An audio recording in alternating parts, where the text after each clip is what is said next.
అది ఒక చాలా పెద్ద మండువాలోగిలే ఇల్లు. ఆ ఇంటి ఖరీదు చాలా ఉంటది.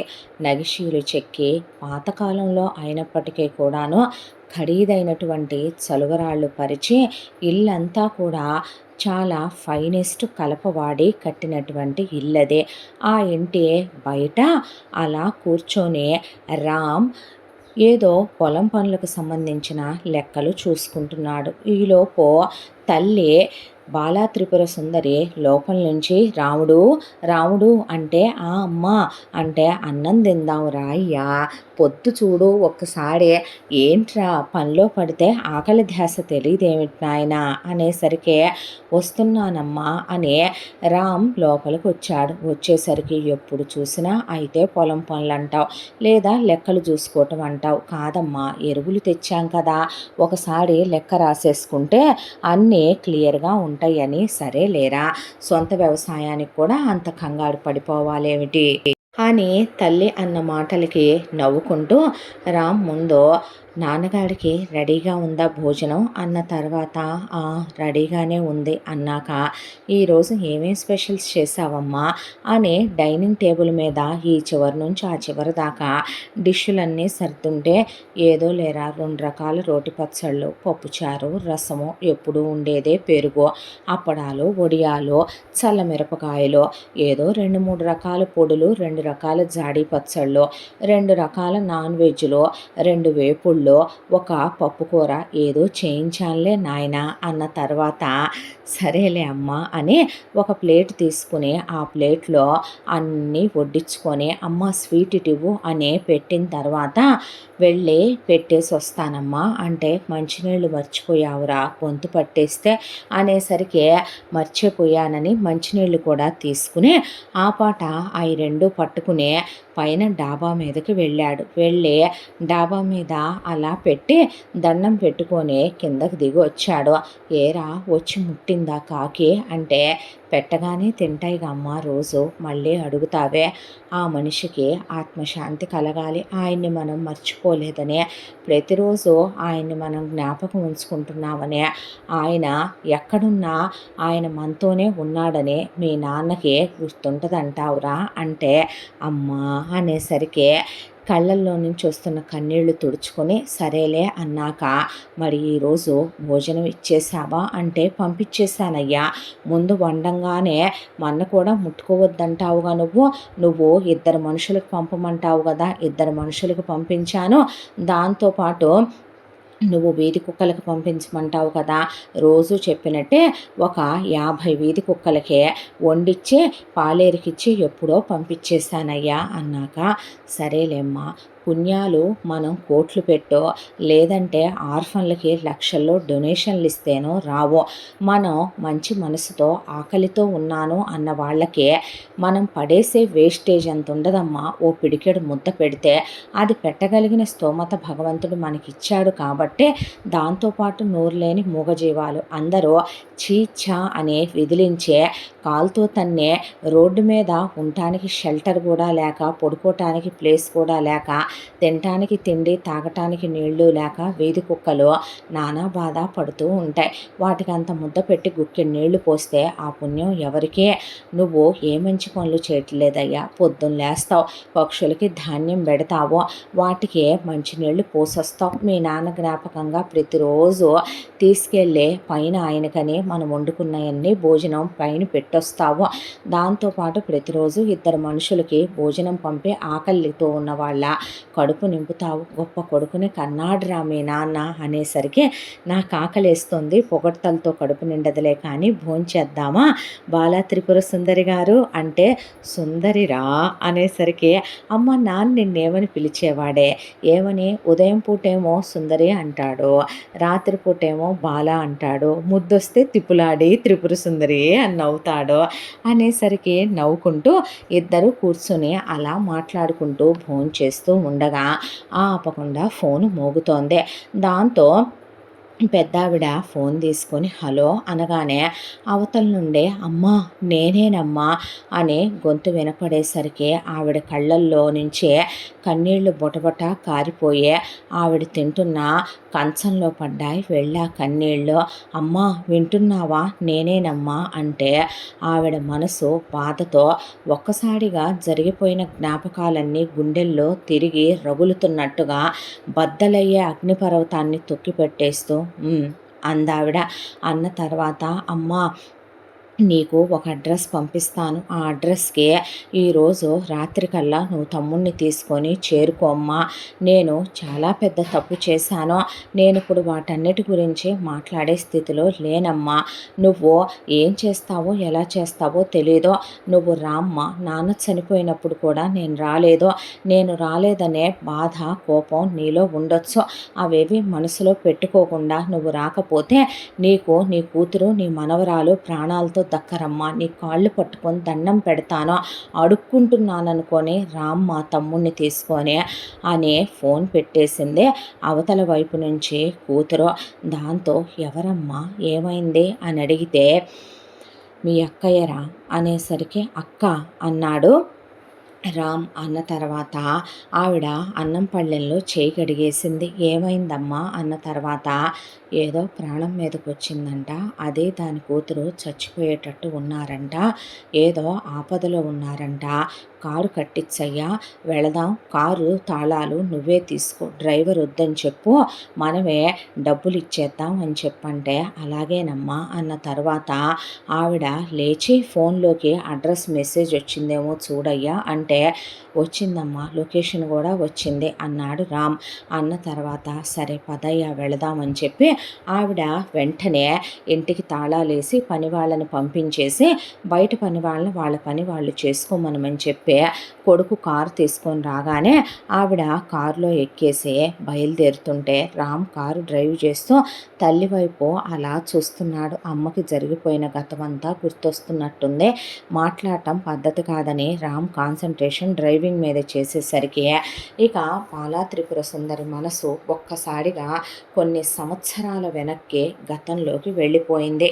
మనం రోజు చాలామంది భార్యాభర్తల్ని చూస్తూ ఉంటాం. అందులో భర్త కరెక్ట్గా ఉంటే భార్య ఉండకపోవటమో, భార్య కరెక్ట్గా ఉంటే భర్త కరెక్ట్గా ఉండకపోవటమో, పెద్దలు చెప్పారనో, లేదా వేరొకళ్ళని ప్రేమించి వీళ్ళని పెళ్లి చేసుకునో, అడ్జస్ట్ అయిపోయి కట్నాల కోసమో అందాల కోసమో పెళ్ళిళ్ళు చేసుకుని బ్రతికే వాళ్ళు చాలామంది ఉన్నారు. అలాంటి ఈ సమాజంలో, అలాంటి ఈ ప్రపంచంలో దేవుడే ఒక అమ్మాయికి మొగుడుగా వస్తే అనేటటువంటి దేవుడు లాంటి మనసున్న చాలా గొప్ప ఉత్తముల్లోకెల్లా ఉత్తముడు సూర్యం గారు. సూర్యం గారి తల్లిదండ్రులు చాలా మంచివాళ్ళు. పుట్టక వాళ్ళ మలి వయసులో పుట్టాడు సూర్యం గారు. ఆ కొడుకునే పంచ ప్రాణాలుగా, ప్రాణం ఒక ఎత్తుగా, క్రమశిక్షణగా మంచితనాన్నే తినిపిస్తూ, మంచితనాన్నే తాగిస్తూ, మంచినే చెవుల్లో నూరిపోస్తూ పెంచారు ఆయన తల్లిదండ్రులు. సూర్యం గారికి 50 ఎకరాల బంగారం పండే రోడ్డు పక్కనే ఉండే పొలం, దాంతోపాటు చాలా పెద్ద ఖరీదైన దాదాపు ఒక 1000 ఏళ్ళున్న చెక్కు చెదరినంత స్ట్రాంగ్గా కట్టించిన మండువా లోగిలి ఇల్లు, 50 గేదెలు, ఆవులు, ఒకవైపున వాళ్ళమ్మకి పెద్ద పెట్టెడు నగలు, వాళ్ళకి పక్కనే ఉన్న టౌన్లో 4 ల్యాండ్లు, ఇది ఉంది ఇది లేదు అనకుండా బ్యాంకులో క్యాష్ అన్నీ ఉన్నాయి. అయితే సూర్యం గారు డిగ్రీ వరకు చదువుకున్నాడు కూడా. తిరిగి వచ్చిన కొడుక్కి పెళ్లి చేద్దాం అనుకుంటూ ఉండగా ఒక రాత్రి పడుకున్న సూర్యం గారి తల్లిదండ్రులు ఇహ లేవలేదు. తల్లి తండ్రికి ఎప్పటి నుంచో ఆరోగ్యం బాగోట్లేదు. దానికి తోడు వృద్ధాప్యం, హాస్పిటళ్ళకి తిరగటం, మందులు మింగటం. ఇక భగవంతుడు తీసుకెళ్లే సమయం వచ్చింది. ఎంతమందికి ఇలాంటి గొప్ప మరణం. భార్యాభర్తలు రాత్రి చక్కగా భోంచేసి కబుర్లు చెప్పి కొడుక్కి పెళ్లి చేయాలనుకునే తెల్లాడేసరికి నిద్ర లేవకుండా పోతున్నామని కూడా తెలియకుండా సుఖమరణం నిద్రలోనే ఒకళ్ళ చెయ్యి ఇంకొకళ్ళ చేతిలోనే ఉంది. ఆవిడ మాంగళ్యం, పసుపు కుంకాలు ఆవిడ నొసటనే ఉన్నాయి. పక్కన ఆయన ఉన్నాడు. కలిసే వెళ్ళిపోయారు. కలిసే పుడతారని ఆనందపడాలా అనుకొని సూర్య సూర్యం గారు బాధపడ్డాడు, ఏడ్చాడు. వాళ్ళకంత ఉత్తమ మరణాన్ని ఇచ్చిన దేవుడికే ఆయన శాపం పెట్టలేదు, ఆయన కృతజ్ఞతే చెప్పాడు. వాళ్ళ దశదిన కర్మకాండలు అయిపోయినాయి, పెళ్లి చేసుకోవా అయ్యా అని చుట్టాలు బంధువులంటే పోయిందమ్మా నాన్న కదా, 1 సంవత్సరం నేను వివాహం ఎలా చేసుకుంటాను, ఈలోపు నాన్నగారి దగ్గర వ్యవసాయం నేర్చుకున్నాను, నేను వ్యవసాయమే చేస్తాననే పాటికి చదువుకొని గవర్నమెంట్ ఉద్యోగం చేసుకుంటావు, ఫ్యాన్ కింద కూర్చుంటావని మీ అమ్మా నాన్న అనుకుంటే వ్యవసాయం ఏందయ్యా అంటే, నాకు ఈ ఊరు వదిలి వెళ్ళాలని లేదు, నాకు వ్యవసాయం కాకుండా ఉద్యోగాలు చెయ్యాలని, ఒకళ్ళ ముందు చేతులు కట్టుకొని ఉండాలనే మాట పడాలని నాకు అస్సలు లేదు అని ఆయన వ్యవసాయం చేసుకుంటూ నిప్పులాంటి మనిషి సూర్యం గారు. ఇంట్లో పని వాళ్ళందరూ ఉంటారు, జీతగాళ్ళు ఉంటారు, పనమ్మాయిలు ఉంటారు, వాళ్ళ పనులు వాళ్ళు చేసుకొని వెళ్తారు. వంట ఆవిడ ఒక ఆవిడ ఉంటుంది, కమ్మగా వండి అక్కడ పెట్టుద్దే, పెట్టుకొని తింటాడు. పక్క చూపులు చూడటం, సిగరెట్లు, బీడీలు, గుర్రపందాలు, అమ్మా నాన్న ఆస్తంతా అప్పచెప్పారని పేకాట్లాటాలు, అమ్మాయిలు గోకటాలు, వేసల్ని తీసుకురావటాలు, అలాంటి తప్పుడు బుద్ధి కల్లో కూడా ఉండదు ఆయనకి. ఆ తర్వాత వాళ్ళ అమ్మా నాన్నల ఆబ్దికం కంప్లీట్ అయిపోయింది. అయిపోగానే చుట్టాలందరూ ఆయన మంచి మనసు చూసే, ఆయనకున్న సొమ్ము చూసే, ఆయన అందం చూసే, ఆయన కులం చూసే అందరూ పిల్లనిస్తామని, ఎటు అత్తపోరు మాంపోరు ఆడపడుచు పోరు తోడుకోడళ్ళ పోరు లేదని క్యూలు కట్టారు జనాలు. కానీ ఆయన వాళ్ళ బంధువుల్లో చుట్టాల్లో ఎవరిని చేసుకోవాలి అనుకోలేదు. దాంతోనే ఆయనకి చుట్టాల వరుసయ్యే మేనమామ ఒక ఆయన ఉన్నాడు. ఆయన్నే, నేను వీళ్ళెవరిని చేసుకోవాలనుకోవట్లేదు మామయ్య, బయట సంబంధం చూద్దాం, వీళ్ళ పిల్లల్ని చేసుకోవాలన్న రాజ్యాంగంలో రాసుందంట్రా సూర్యం, భలే వాడివని సంబంధం చూస్తే బాలా త్రిపుర సుందరి వాళ్ళ సంబంధం వచ్చింది. చూడటానికి బాలా త్రిపుర సుందరి చాలా అందంగా ముద్దుగా బంగారు బొమ్మలా ఉంటుంది. దాంతో బాలా త్రిపుర సుందరి వాళ్ళ అమ్మ నాన్నలకే బాలా త్రిపుర సుందరికి ముందు ఒక 3 అన్నయ్యలు, 2 అక్కయ్యలు, బాలా త్రిపుర సుందరి తర్వాత 2 తమ్ముళ్ళు, 2 చెల్లెళ్ళు, అంత పెద్ద కుటుంబంలో పుట్టి పెరిగిందే. ఆవిడ అమ్మా నాన్నలు కూడా చాలా మంచివాళ్ళు, వాళ్ళేమీ లేనోళ్ళు కాదు, కట్న కానుకలు మేము ఇవ్వమని అనలేదు. కానీ సూర్యం గారు కట్న కానుకలు ఏమీ వద్దు, తను నాకు నచ్చిందే, 10th క్లాస్ వరకు చదువుకుంది, సంస్కారం ఉందే, కాబట్టే తననిచ్చి పెళ్లి చేయండి చాలు అన్న. భలే వాడివేనయ్యా, నువ్వు వద్దంటావు, నీ సంస్కారం, ఆడపిల్లకి స్త్రీధనంగా పెట్టొద్దు అని వాళ్ళకు 5 ఎకరాల పొలం పెట్టి 7 వారాల నగలు పెట్టి చాలా ఘనంగా పెళ్లి చేసి సూర్యం లాంటి ఉత్తముడు అల్లుడుగా వస్తున్నందుకు కూతుర్ని అత్తారింటికి పంపించారు. ఎంతో అన్యోన్యమైన దాంపత్యం భార్యాభర్తలదే. ఇక బాలా త్రిపుర సుందరంటే ఆయనకి చాలా ఇష్టం. ఆయన పగలంతా ఆవిడ్నే నిజంగానే సుందరి అని పిలిచే, రాత్రికి బాల అని ఆవిడ తిప్పుకుంటూ బొడ్లో తాళాలు పెట్టుకొని తిరుగుతుంటే తిప్పులాడి త్రిపుర సుందరి అని నవ్విస్తూ ఉంటాడు ఆయన. ఇద్దరు ఒక్క మాట అనుకోరు, ఏ విషయం ఉన్నా కూర్చుని డిస్కస్ చేసుకునే భార్యాభర్తలు నిర్ణయం తీసుకుంటారో. ప్రతి దాంట్లో తప్పు ఒప్పుల్ని 1కి 100 సార్లు బేరీజు వేయకుండా ఏ చిన్న విషయంలో మూడో పెళ్ళాం నిర్ణయం తీసుకోరో. ఇంటి పెత్తనం అంతా బాధ్యతలన్నీ బాలా త్రిపుర సుందరే చూసుకుంటుంది. ఇంట్లో ఆవులు, గేదెలు, మేకలు, కోళ్ళు, ఆ ఇల్లు, మెయింటెనెన్సు, పనివాళ్ళు, జీతగాళ్ళు ఆవిడ బాధ్యత. 50 ఎకరాల పొలం ఒకవైపున సాగు చేయించటం దగ్గర నుంచి ఆయన ప్రతి చిన్న విషయం ఆయనే చూసుకుంటాడు. ఇలా వీళ్ళది ఎంతో అన్యోన్యంగా సాగిపోతున్న జీవితంలో వీళ్ళిద్దరికీ పెళ్ళైన వెంటనే సంవత్సరం వెళ్ళి 2వ సంవత్సరం వచ్చేసరికి ఆవిడ కడుపుతో ఉండటం, ఆ తర్వాత కూతురు జనని పుట్టేయటం జరిగిపోయిందే. పుట్టగానే కూతురు చాలా మెత్తగా ఉంది, అదే కాక చామన ఛాయలో పుట్టింది, భూమి రంగులో ఉంది కాబట్టి జనని అని పెట్టారు పేరు. ఆ తర్వాత కూతుర్ని పెంచుకుంటూ మళ్ళీ బాలా త్రిపుర సుందరికి ఇహ పిల్లలు లేరు.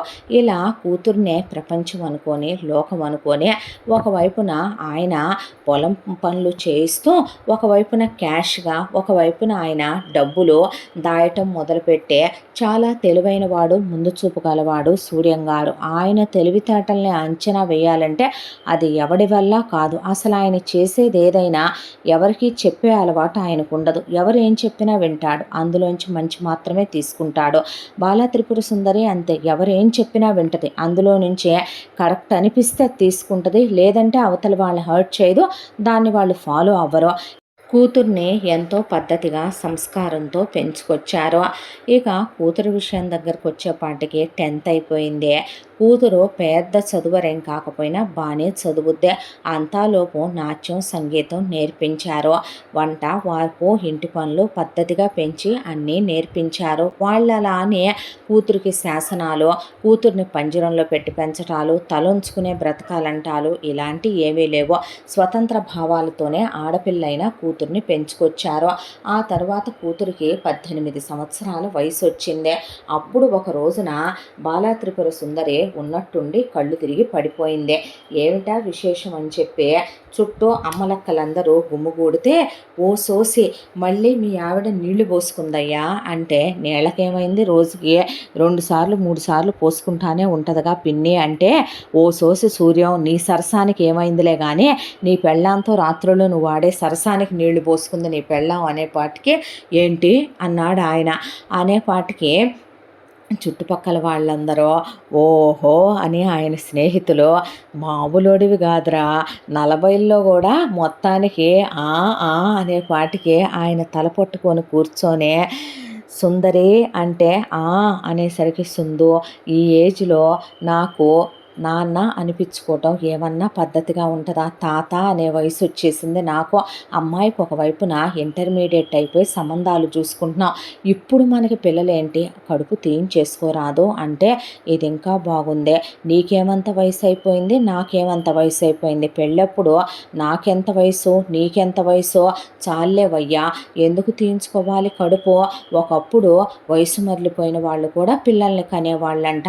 నేను ఉంచుకుంటాను, నేను తీయించుకోను, నాకేమన్నా రోగమా, కడుపులో పిండం ఆరోగ్యంగా ఉంటే అమ్మ అని ఆవిడ పుల్ల మామిడికాయలు తింటూ కూర్చుంటే, ఊళ్ళో వాళ్ళంతా చెయ్యాల్సిందంతా నువ్వు రాత్రులు చేసి చెల్లెమ్మని కడుపు తీయించుకోమంటావు, కన్నివ్వరా, చాలే కానీ అన్నారు ఆయన స్నేహితులు.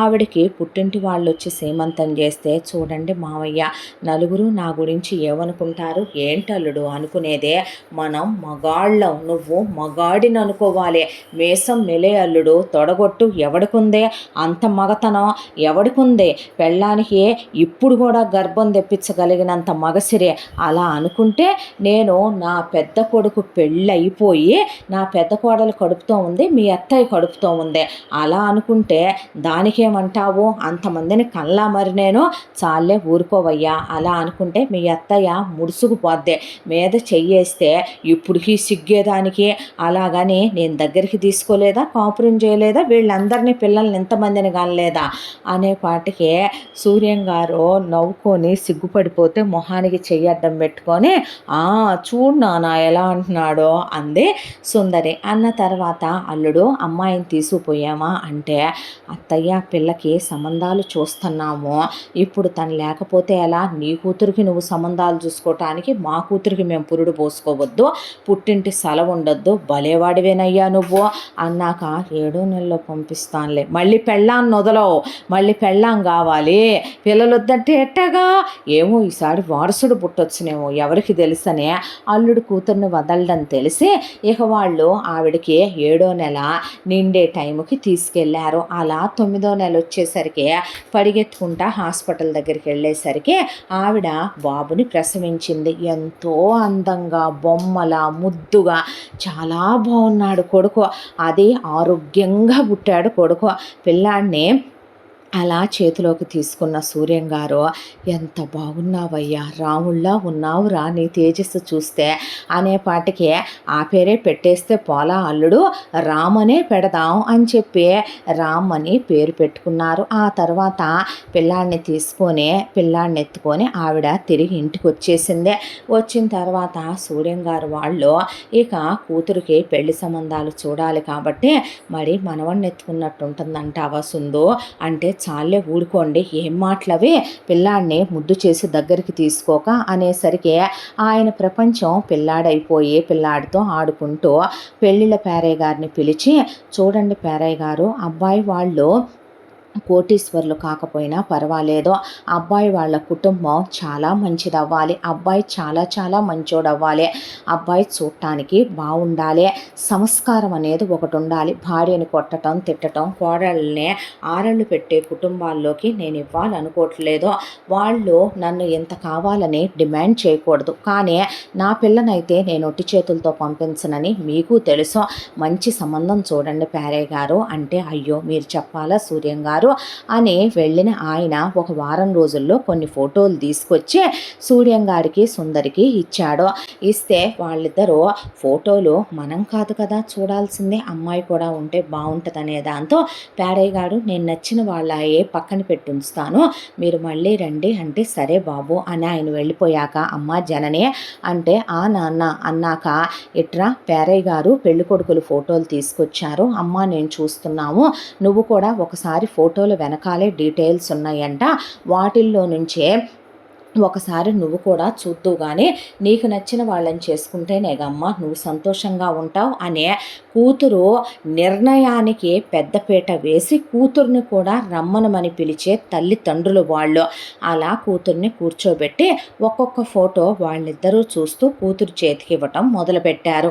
ఏ నిర్ణయం తీసుకున్నా భార్యాభర్తలు కలిసే తీసుకుంటారు కాబట్టి, ఏమండి ఈ అబ్బాయి చూడండి అన్ని విధాలా ఈ సంబంధం బాగున్నట్టుందే అన్న తర్వాత సూర్యం గారు కూడా చూసి, అవును అమ్మా నాన్నలకి ఒక్కడే కొడుకంట, పైగా అబ్బాయిదే పెద్ద గవర్నమెంట్ ఉద్యోగం కూడాను, స్థిరచరాస్తులు కూడా బాగా ఉన్నాయి, సెటిల్డ్ ఫ్యామిలీ, వాళ్ళ అమ్మా నాన్న కూడా చాలా మంచివాళ్ళు, కుటుంబం కూడా చాలా మంచిది, ఇంటి పేరు కూడా చాలా బాగుంది, వీళ్ళ గురించి నేను విని ఉన్నాను, వీళ్ళ సంబంధం ఖాయం చేసుకుంటే పిల్ల సుఖపడుద్దని ఆయన అనుకుంటూ ఉండగా జనని ఒక ఫోటో తీసిందే. చూడటానికి ఆ ఫోటోలో ఉన్న కుర్రాడు చాలా అందంగా ఉన్నాడు. ఉండేసరికి నేను ఇతను బాగున్నాడు అనుకుంటున్నానమ్మా అంటే, ఏది ఆ ఫోటో ఇటిప్పు అని సుందరి తీసుకొని, అందాలదేముందమ్మా, కోసుకు తింటామా కొరుక్కు తింటామా, బుద్ధి ముఖ్యం, మనసు ముఖ్యం, మన గుండెల్లో పెట్టుకొని చూసుకునేవాడై ఉండటం ముఖ్యం, అదేది ఆ ఫోటో ఇటివ్వు, ఏమంతా అందగాడే దిగిపోయిన అందమా ఏంటి, మరీ కాకపోతే చూడటానికి పర్వాలేదు బాగానే ఉన్నాడు, కాస్త ఎర్రతోలు, కానీ వెనకమాల డీటెయిల్స్ చూసావా, ఆ అబ్బాయి పేరేమో నాగరాజ్ అంట, ఆ అబ్బాయికి అమ్మ నాన్న ఇద్దరు అన్నయ్యలు ఇద్దరు వదినలు, ఇక వాళ్ళకి పిల్లలు ఇద్దరు చెల్లెళ్ళు, వాళ్ళ భర్తలు, చెల్లెలు మొగుళ్ళు ఇల్లరికి వచ్చి ఇంట్లోనే ఉంటున్నారంట, పైగా పేరయ్య గారు డీటెయిల్స్ కూడా మనకి చాలా క్లియర్గా రాసి పిన్ను కొట్టే ఉన్నాయి అని చెప్పాడు. ఒకవైపున వాళ్ళ వదినలేమో వాళ్ళ అమ్మకు సొంత మేనగోడళ్ళు, వాళ్ళ చెల్లెలు మొగుళ్ళేమో మేనల్లుళ్ళు అంట, నువ్వు పరాయిదాని అయిపోతావమ్మా, అంత ఇంట్లోకి నువ్వు వెళ్ళి ఉండలేవు, అంతమంది అంత ఇల్లు అంటే మన ఇంట్లోలాగా పనోళ్ళు వంటోళ్ళు ఉన్నారో లేరో, బయట నుంచి వచ్చిన పిల్లంటే అలుసుగా ఉంటుంది, నీకెందుకమ్మా అసలు ఇదంతా కూడాను, ఈ అబ్బాయి చూడు ఎంత చక్కగా ఉన్నాడో పిల్లాడో, అన్నీ కుదురుగ్గా ఉన్నాయి అనేసరికి, ఏం కుదురుగ్గా ఉన్నాయమ్మా, చామన ఛాయగా ఉన్నాడు, నాకు నచ్చలేదు, ఈయన రంగున్నారు నాకు బాగా నచ్చారు అనేసరికి, నువ్వేమైనా ఎర్రగా బుర్రగా ఉన్నావా ఏంటే, నువ్వు చామన ఛాయ కాదా అలా అనుకుంటే అనేసరికి, నాకు నచ్చిన వాడిని ఇచ్చి చేస్తానని నాటకాలు ఆడటం ఎందుకమ్మా, కళ్ళు మూసుకొని కాపురం చేయమంటారా, మీ ఇద్దరికే చూడటానికి బాగానే ఉంటారు, బాగానే కాపురం చేసుకుంటారు, ఆ వచ్చే పెళ్లి కొడుకుతో జీవితాంతం కాపురం చేయాల్సింది నేను చామన ఛాయగా ఉండేవాళ్ళని చేసుకోనమ్మా, నాకు ఎర్రగా ఉండేవాళ్ళే కావాలి, అందులోనూ ఆయనే కావాలి, నాకు నచ్చాడు ఏంటిప్పుడు అని కూతురు వెళ్ళి ఫ్యాట్మని తలుపేసేసుకున్న తర్వాత, అది అలాగే వాగుద్దులేండే ఈ సంబంధమే ఖాయం చేద్దామంది ఆవిడ. ఆయన అలా కూర్చున్నాడు. ఏమిటండి అనేసరికి బాబుని నిద్రపుచ్చి ఉయ్యాల్లో పడుకోబెట్టి, నీ కూతురికి మాటలు పెరిగినాయి, నోరు పెరిగింది, ఆలోచనలు పెరిగినాయి, పెరిగినాయి, కోరికలు పెరిగినాయి. నీ కూతురికి ఇప్పుడు తన మనసుకు నచ్చిన వాడిని చేసుకోవాలనే కోరిక, ఆశ కలిగింది. రేపు ఒకవేళ నువ్వు ఆలోచించేదే ఒక తల్లిగా వీళ్ళ సంబంధం చాలా పెద్ద కుటుంబం అనే నువ్వు ఆలోచిస్తున్నావు, అమ్మాయి సుఖపడదేమోనని. అవతల అబ్బాయికి ఇచ్చి చేస్తే మన అమ్మాయి ఒక్కడే కొడుకు కాబట్టి సుఖపడుద్ది అనే. నీ కూతురు ఏమని అడిగిందో విన్నావా? కాపురం చేయాల్సింది నేను, మీరు కాదు అనే. కళ్ళు మూసుకొని కాపురం చేయమంటారా జీవితాంతం అని అడిగిందే. రేపొద్దున ఇష్టం లేని వాడికిచ్చి మనం పెళ్లి చేసి అవతల మగపిల్లాడు వాడు ఒక తల్లి కన్న బిడ్డే కదో, వాడి గొంతు మనం పోయటం న్యాయమేనంటావా సుందరే? రేపొద్దున నీ కూతురు ఇదే పెడసరమైన సమాధానాలు వాళ్ళ అత్తామావలతో భర్తతో మాట్లాడితే వైవాహిక జీవితం ఎలా ఉంటుంది చెప్పు? నిన్ను నేను ఇష్టం లేకుండా చేసుకున్నాను, పెళ్లి చూపుల్లో నాకు నువ్వు నచ్చలేదు, మా అమ్మా నాన్న బలవంతంగా ఇచ్చి చేశారంటే మనకి పరువా? రేపొద్దున నీ కూతురు ఏదైనా తల మీదకి తీసుకొచ్చి పెట్టిందనుకో, పెంట పెంట అయ్యిందనుకో, తెంపుకొని వచ్చి కూర్చుంటుంది. ఎందుకు వచ్చిన డిస్కషన్ అంటావు? నచ్చింది నచ్చింది నచ్చింది అంది కదా, వాళ్ళని పిలిపిద్దాం పెళ్లి చూపులకి అన్న తర్వాత పేరయ్య గారు వచ్చి, అయ్యయ్యో ఆ సంబంధం మీకు వచ్చిందా అనుకోకుండా ఫోటో మారిచ్చినట్టుంది, క్షమించండి సూర్యం గారు అంటే, రాతలు గాడిదలేలుతుంటే జాతకాలు గుర్రాలేలాయని పెద్దలు అంటూ ఉంటారు. ఎవడి కర్మకి ఎవడి బాధ్యుళ్ళేండి పంతులు గారు అన్న తర్వాత ఆ నాగరాజు వాళ్ళని పెళ్లి చూపులకు రమ్మనమని పిలిపించండి అన్నాక వచ్చారు. వచ్చిన వాళ్ళు పెద్ద సైన్యం వచ్చారు వెళ్ళింటికి. సుందరికి అదే నచ్చలేదు. ఇక కింద నుంచి పైకి నగలేసుకొని తనే తయారయ్యి ఇంత మేకప్ వేసుకొని వెళ్ళి జనని ఎదురుగా కూర్చొని అసలు నాగరాజు వైపే చూస్తూ ఆపాదమస్తకం మైమరిచిపోయి మెలికలు తిరిగిపోవటం కూతురు సూర్యం గారు ఒకవైపును చూస్తూనే ఉన్నాడు. అంతా దాంట్లో వచ్చిన నాగరాజు వాళ్ళ అమ్మ ఏదో వీళ్లతో డీలింగ్ మాట్లాడుతున్నట్టుగా కూర్చొని, ఇక కట్నాల గురించి మాట్లాడుకుందామా, నిశ్చితార్థం ఖర్చు మీదే, పెళ్లి ఖర్చు మీదే, నిశ్చితార్థం పెళ్లి ఘనంగా చెయ్యాలి, మా చుట్టాల బలగం చాలా ఉంది, ఒక్క కూతురు పెళ్లి కాబట్టి మేము చెప్పాల్సిన అవసరం ఏమీ లేదు, అలాగే మీకు 50 ఎకరాల పొలం ఉంది కాబట్టి 25 ఎకరాల అమ్మాయికి పెట్టాలి, 7 వారాల నగలు ఇవ్వాలి, 25 లక్షల రూపాయలు క్యాష్ ఇవ్వాలి, దాంతోపాటు మా అబ్బాయికి కారు ఇవ్వాలి, ఒకవైపున మా కొడుక్కి ఇక హ్యాండ్ చైను, మెళ్ళో చైను, అలాగే 2 ఉంగరాలు మీరే పెట్టాలి, దాంతోపాటు ఇక అత్తగారి లాంఛనాలు, ఆడపడుచుల లాంఛనాలు, తోడికోడళ్ల లాంఛనాలు మొత్తం జరిపించాలి, మాకు తలా ఒక బంగారపు వస్తువు పట్టు చీరలు పెట్టాలి, మా చుట్టాలు బంధువులందరికీ బట్టలు పెట్టాలి, ఎక్కడ ఏది తక్కువ కానివ్వకూడదు, అబ్బాయికి పెళ్లి బట్టలు ఘనంగా పెట్టాలి, మర్యాదలన్నీ చాలా ఘనంగా జరిపించాలి అని చెప్పి మొత్తం ఖర్చు అంతా మీదేనన్నట్టు లెక్కలు చెప్పుకురావటం మొదలుపెట్టింది. అవతల బియ్యాల ఆవిడ చెప్పుకురావటం మొదలు పెడితే సూర్యం గారు అక్కడ కూర్చునే, నేను 25 ఎకరాల పొలం పెట్టను, నాకు వెనకాల కొడుకున్నాడు, నేను 10 ఎకరాలే కూతురికి ఇవ్వాలనుకున్నాను, ఆ 10 ఎకరాలు కూడా నేను మీ చేతికి ఇవ్వనండి, మా అమ్మాయి పేరు మీద రాస్తాను, పెళ్లి ఖర్చుల వరకు నేను పెట్టుకుంటాను, ఎంగేజ్మెంట్ ఖర్చులు మీరే పెట్టుకోవాలి, ఇక మిగతా విషయాలంటారా, నగా నట్రా ఎంత పెట్టుకుంటాం, మా అమ్మాయికి ఎంత ఇచ్చుకుంటాం అన్నది మా స్వవిషయం, మేము మళ్ళీ ఆలోచించుకొని కబురు పెడతాం, వెళ్ళిరండి అన్నాక వాళ్ళు వెళ్ళిపోయారు. ఈలోపు జనని ఇంట్లో ఉన్నవన్నీ పగలగొట్టేసి జుట్టు పీకేసుకొని కింద పడిపోయే, నానారచ్చ నానారభస చేసి, పిచ్చేమైనా పట్టిందా ఏంటే నీకు అంటే, ఒక్కసారి అత్తారింటికి వెళ్ళిపోతే నేను మళ్ళీ వెనక్కి తిరిగి చూడనుగా నాన్న, పెళ్లిలో పెట్టిన తర్వాత మళ్ళీ నాకు పెట్టేది లేదుగా, ఉన్నదంతా మహమ్మారిలాగా మాయదారి వెధవ వీడు పుట్టుకొచ్చాడు, మొత్తం వీడికే పెట్టుకోవాలని మీరు నిర్ణయించుకున్నారు, అవునులే మన భారత సాంప్రదాయం ప్రకారం కొడుకులకి మొత్తం దోచిపెట్టి కూతుళ్ళని ఎప్పుడూ చిన్న చూపే చూస్తారు అమ్మా నాన్నలు, అలాగే మీరు నాకేమీ ఒరగబెట్టేది ఏమీ లేదు, వాళ్ళేమైనా అడగకూడని అడిగారా, గొంతెమ్మ కోరికలు అడిగారా అనేసరికి సుందరి దవడ పగలగొట్టింది జననిది. ఉసే పనికి మాలిందానా, వాడికి ఉంది ముష్టి ప్రైవేట్ ఉద్యోగం, వాడికి ఏమీ స్థిరచరాస్తులు కూడా లేవే దిక్కుమాలిందానా, ఉంది ఒక దిక్కుమాలిన కొంప, ఆ కొంపలో మంద ఉంటున్నారు వాళ్ళు, వాడమ్మ అంత రూల్స్ రెగ్యులేషన్ సిచ్యువేషన్లో పెట్టి మాట్లాడుతుంది. అలాంటి కొంపకెళ్తే నువ్వు ఉండగలుగుతావా? ఈడ్చితంతే అందరి మీద వాళ్ళకుందే ముష్టి 20 ఎకరాలు, వాటా పంచితే ఈడికి 2 ఎకరాలన్నా వచ్చుద్దా? అలాంటిది మేము నీకు పెట్టేదంతా వాళ్ళు మాట్లాడిందేంటి? నీకు ఇంకిత జ్ఞానం పనిచేస్తుందా? బుద్ధి తక్కువదానా? నేను చెప్పిన అబ్బాయిని చేసుకుంటే సుఖపడతావంటే ఒళ్ళు బలిసిందా అనే పాటికి నీ మొగుడు దగ్గరికి వచ్చేపాటికి నీకు నచ్చినోడిని చేసుకొని నా దగ్గరికి వచ్చేపాటికి ఇష్టం లేనోడికి ఇచ్చి చేస్తే కాపురం చేస్తాను అనుకుంటున్నావు కావాలి. నేను వాడితో నువ్వు పెళ్లి చేసి పంపినా వీడితో లేచిపోయి వెళ్ళి కడుపు చేయించుకొస్తాను జాగ్రత్త అనే పాటికి ఆయనకి కోపం వచ్చి రెండేశాడు. ఆ తర్వాత చుట్టుపక్కల వాళ్ళందరూ ఈ మాటలు విని చుట్టాలు బంధువులకి వెళ్ళాక ఇక సుందరి వాళ్ళ అమ్మా నాన్నలు తోడబుట్టిన వాళ్ళు వచ్చే ఆడపిల్ల హద్దు మీరి నోరు తెరిసి నోరు పెగిలి ఇంటి బయటకి గొంతెళ్ళేంతగా గొంతు పెరిగి మాట్లాడిందంటే ఇక అనవసరం బావా, మనం చేసేయటం మంచిదే అన్న తర్వాత అంతా దాంట్లో సూర్యం గారు ఒకటే నిర్ణయం తీసుకున్నాడు. ఎంగేజ్మెంట్ ఖర్చులు మనవే, పెళ్లి ఖర్చులు మనవే, వాళ్ళ దినం చేయాలి కాబట్టి మిగతా లాంఛనాలు అవి మొత్తం మనమే పెట్టుకోవాలి. కానీ బావా 10 ఎకరాల పొలం ఏదైతే ఉందో అదే నీ పేరు మీదే రాస్తున్నాను జనని. నేను వాళ్ళకి ఏ 25 లక్షలైతే ఇమ్మనమని అడిగారో క్యాష్ నేను చేతికి ఇవ్వను. ఆ 25 లక్షలు పెట్టి నేను ఒక చోట ల్యాండ్ కొని ఆ ల్యాండ్ నీ పేరు మీద రిజిస్ట్రేషన్ చేయించి పత్రాలు నీ చేతికి ఇస్తాను. 7 వారాల నగలంట సుందరి వేసేసే, నువ్వు నీ దగ్గర ఎటు ఉన్నాయి కాబట్టి ఇచ్చేసే అంటే నేనేమి అత్తయ్య గారు నాకు ఇచ్చినవి ఇవ్వనండి, నా పుట్టింటి వాళ్ళు నాకు పెట్టిన 7 వారాల నగల వరకే ఇస్తాను.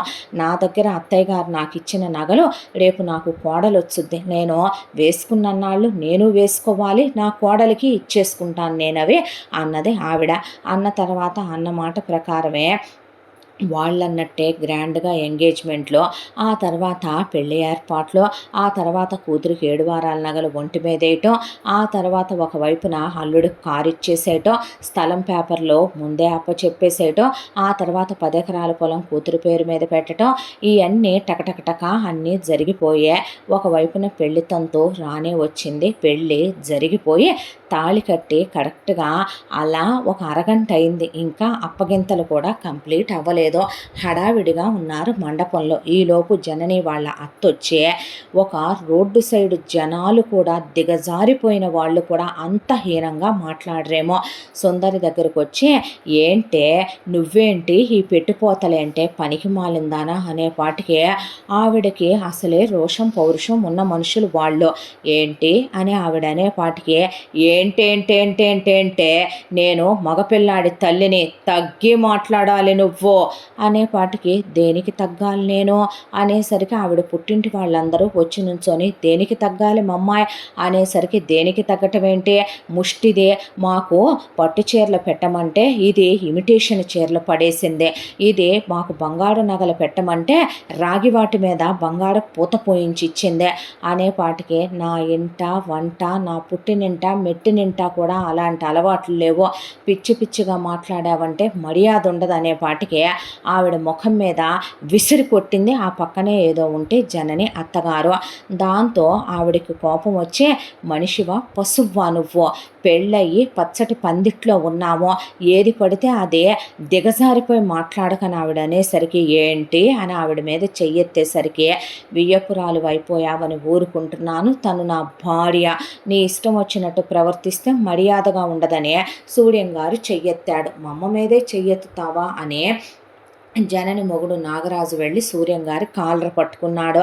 చిన్న పెద్ద లేకుండా కాలర్ పట్టుకుంటావంటరా, వీధి కుక్కలాగా ప్రవర్తిస్తుందని ఈ అమ్మ అనే సూర్యం గారు నాగరాజు అక్కడ కలబడేసరికి నాగరాజుని 4 వేశాడు సూర్యం గారు. వచ్చిన చుట్టాలు బంధువులు తాళి కట్టి 10 నిమిషాలు అవ్వలేదు, ఏంట్రా అంత మిడిసిపాటు, అసలు నీ అమ్మ బాబులు నీ ఫ్యామిలీ అంతా తేడాగానే ఉన్నారు, అసలు ఏంట్రా అంత రెచ్చిపోతున్నారు అనేసరికి అదే సిచ్యువేషన్లో ఉన్న ఏ తల్లిదండ్రులైనా తాళి కట్టేశారు కాబట్టి పడుండమనో కాంప్రమైజ్ అవ్వమనో కూతురికి చెప్తారు.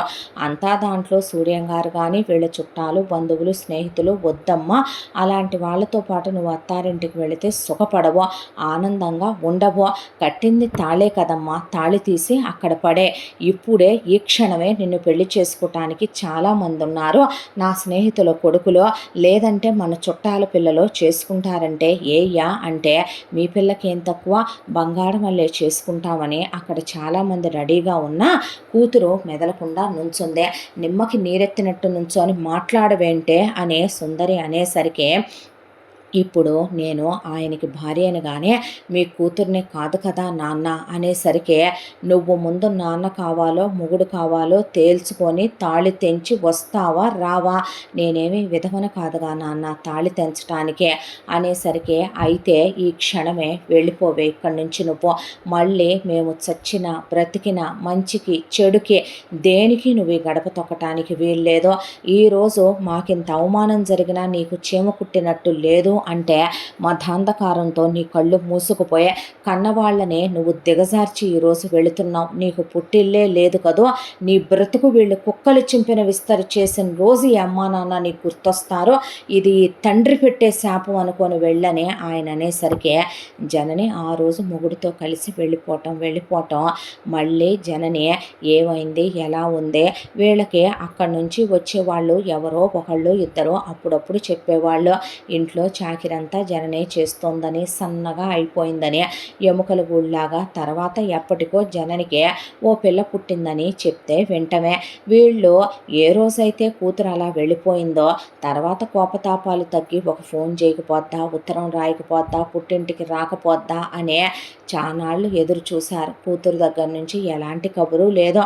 రాను ఇక కూతురికి వాళ్ళక్కర్లేనప్పుడు వాళ్ళైనా ఏం చేస్తామని పిల్లాడి పెంపకంలో పడిపోయారు. అంతా దాంట్లో రామ్నే రాముడిలాగా ఒకళ్ళు పెంచక్కర్లేదన్నట్టు వజ్రంలాగానే ప్రకాశిస్తూ పెరిగి పెద్దవాడయ్యాడు. ఆ తర్వాత పిల్లాడు ఇంటర్ అయిపోయిందే. ఆయన పెద్ద పెద్ద చదువులు చదివిద్దామనుకున్నా, వద్దు నాన్న నాకు అగ్రికల్చర్ అంటే ఇష్టం అని చెప్పి అగ్రికల్చరల్ డిగ్రీలోనే చేరాడు. పిల్లాడికి ఆయన బండి కొనిపెట్టాడు. చాలా మంచోడు. నిజం చెప్పాలంటే సాక్షాత్తు ఆ రాముణ్ణే ఆ దేవుణ్ణే కొడుగ్గా కన్నావేమో అంటూ ఉంటారు సుందరినే. పిల్లాడిది డిగ్రీ అలా అయిపోయింది. సూర్యం గారు పడుకున్న మనిషే ఇక నిద్రలో నుంచి లేవలేదు. పుణ్యాత్ముడు పడుకున్న పాటనే వాళ్ళ అమ్మా నాన్నల్లా నిద్రలో పోయాడు అనుకోవాలా, నన్ను వదిలేసి వెళ్ళిపోయాడు అనుకోవాలా అని ఏడ్చి సుఖమరణం ఇచ్చినందుకు భగవంతుడికి, ఆయన బాధపడకుండా వెళ్ళిపోయినందుకు కృతజ్ఞతలు తెలిపి ఆయన జ్ఞాపకాల్లో సుందరి ఎలా బ్రతుకుతో ఆయన పోయినా ఉన్నట్టుగానే రోజు ఆయన పేరు మీద భోజనం తీసుకెళ్ళి కాకులకు పెడుతూ, అలాగే ఆయన పేరు మీద వీధి కుక్కలకు భోజనం పెడుతూ, దిక్కులేని వాళ్లకు భోజనం పెడుతూ, కొడుకు వ్యవసాయం చేస్తూ ఇలా ప్రశాంతంగా జీవితం సాగిపోతుండగా మళ్ళీ ఇన్ని సంవత్సరాల తర్వాత ఈరోజు కూతురు దగ్గర నుంచే ఇలా ఫోన్ రావటం. ఆ ఫోను రావటం కూడా కాదు, వచ్చిన ఫోన్లో నేను నీ మనవరాలు చచ్చిపోయేటట్టున్నాం, చావు బ్రతుకుల్లో నువ్వు రాకపోతే మా శవాలే చూస్తావని కూతురు అంటాం. తండ్రి చావు తెలిసి కూడా శవాన్ని చూడటానికి కూతురు రాలేదనే బాధ అనిపించిన కూతురు మీద ఉన్న మమకారం కన్న కడుపు తీపి దాంతోనే కొడుకుని తీసుకొని అసలేం జరిగిందా అని చెప్పి ఇప్పుడు బాలా త్రిపుర సుందరి బయలుదేరి వెళుతూ, అమ్మ నువ్వు చెప్పిన అడ్రస్కి వచ్చాం అనే రామ్ అనేసరికి గతంలో నుంచి ప్రస్తుతంలోకి వచ్చింది సుందరి. అసలు ఏం జరిగిందో కనుక్కుందామని అలా కళ్యాణ మండపం దగ్గరికి అడుగులు వేస్తూ వెళ్ళబోతూ ఉండగా అక్కడ ఒక పెద్ద హోర్డింగ్ పెట్టుంది. దాని మీద చూస్తే బియ్యాల వారి పేర్లు రాసున్నాయి. రాసున్న తర్వాత పైన పెళ్లి కొడుకు పెళ్లి కూతురు పేర్లు వేసుంటే పెళ్లి కూతురు ముఖంలో చాలా క్లియర్గా అల్లుడు పోలికలు కూతురు పోలికలు కనపడి మనవరాలేనని ముఖ కవళికలు చూసి గుర్తుపట్టింది సుందరే. ఆ తర్వాత కళ్యాణ మండపంలోకి వీళ్ళు వెళదాం అనుకుంటూ ఉండగానే అక్కడే బయట అటు ఇటు తిరుగుతున్న జనని తల్లి చేయి పట్టుకొని తమ్ముడు చేయి పట్టుకొని ఆ పక్కనే ఉన్న ఒక గదిలోకి లాక్కెళ్ళిందే. ఏం జరుగుతుంది అసలు, ఎందుకు రమ్మన్నావు, ఏంటిదంతా అనే సుందరి అడిగేసరికి జనని కాళ్ళ మీద పడిపోయింది. అమ్మ ఆ రోజు నువ్వు చెప్తే వినకుండా అహంకారంతో వెధవేషాలు వేసి మిమ్మల్ని కాలదన్నుకుని ఇతన్ని చేసుకున్నాను. ఆ తర్వాత నేను అనుభవించిన నరకాలు లెక్క కట్టలేనన్నే. ఇక ఎంతోమంది బిడ్డలు పోను నాకు ఒకే ఒక్క బిడ్డ బతికింది, అదే సీత. దాన్ని ప్రాణం ఒక ఎత్తుగా పెంచుకున్నానమ్మా. ఆ ఇంట్లో నాకు ఏ సుఖము లేదు. నా బిడ్డని కూడా ఈరోజు అతను తన సొంత నిర్ణయం తీసుకుని వాళ్ళ చెల్లెలు కొడుక్కిచ్చి చెయ్యాలని నిర్ణయించుకున్నాడు. వాడస్సలు మంచివాడు కాదు. వాడు వేశ్యాలోలుడో, తాగుబోతూ తిరుగుబోతూ పిల్లవాడిని చేసుకోను అనే విషం తాగేసి చచ్చిపోతాను అందే. దాంతోనే నాకేం చేయాలో అర్థం కాలేదు. అతన్నే కాదనేంత ధైర్యం నాకు లేదు. అతనితో దెబ్బలు తిని తిని నేను అలిసిపోయాను అనేసరికి కూతురు వైపు చూసిన ఆవిడ నిర్ఘాంతపోయింది.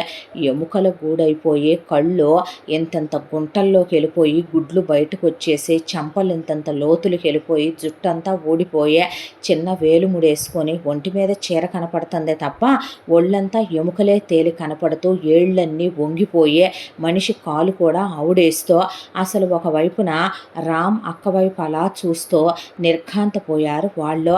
కూతురు దీన పరిస్థితి చూసిన ఆవిడికి గుండె కరిగిపోయిందే. ఆవిడకి ఏం మాట్లాడాలో ఆ క్షణం అర్థం కాల. ఇప్పుడు మమ్మల్ని ఏం చేయమంటావు అనేసరికి, అమ్మ నీ కాళ్ళు పట్టుకొని దండం పెడతాను, పిల్లని ఇక్కడి నుంచి మీకు అప్పచెప్తాను, తీసుకెళ్ళిపోండి. వాడికిచ్చి పెళ్లి చేస్తే పిల్ల జీవితం నా జీవితం కన్నా దుర్భరంగా తయారవుద్ది. నాగరాజు కన్నా 100 ఆకులు ఎక్కువే చదివాడు వాడి మేనల్లుడో. వీడు నన్ను పెట్టే హింసల కన్నా వాళ్ళు దాన్ని అలాగే హింసలు పెడుతూ పోతే అది ప్రాణాలతో ఉండదు. అది అసలు వాడిని చేసుకోనంటే చేసుకోనంటుందే. నిన్ను అందుకే పిలిపించాను, నువ్వు తప్ప కాపాడే వాళ్ళెవరూ లేరమ్మా అని మాట్లాడుతూ ఉండగానే పక్క రూమ్ డోర్ కొట్టేసరికి పిల్ల బయటకు వచ్చిందే. వచ్చేసరికి చూస్తే నిండా 18 ఏళ్ల వయసు ఉంటుందేమో పిల్లకి 18 నుండి 19 వచ్చి ఒక్క వారం రోజులే అయిందమ్మా. అన్న తర్వాత వెంటనే ఈ పెళ్ళికి ఏర్పాట్లు చేసేసాడు. చావు కొట్టేసి నన్ను పిల్లని కూడాను అన్నాక అమ్మమ్మమ్మ మావయ్యే అనేసరికి వాళ్ళ వైపు అలా చూస్తూ ఉంటే ముద్దుగా బంగారు బొమ్మలాగా ఉంది సీత.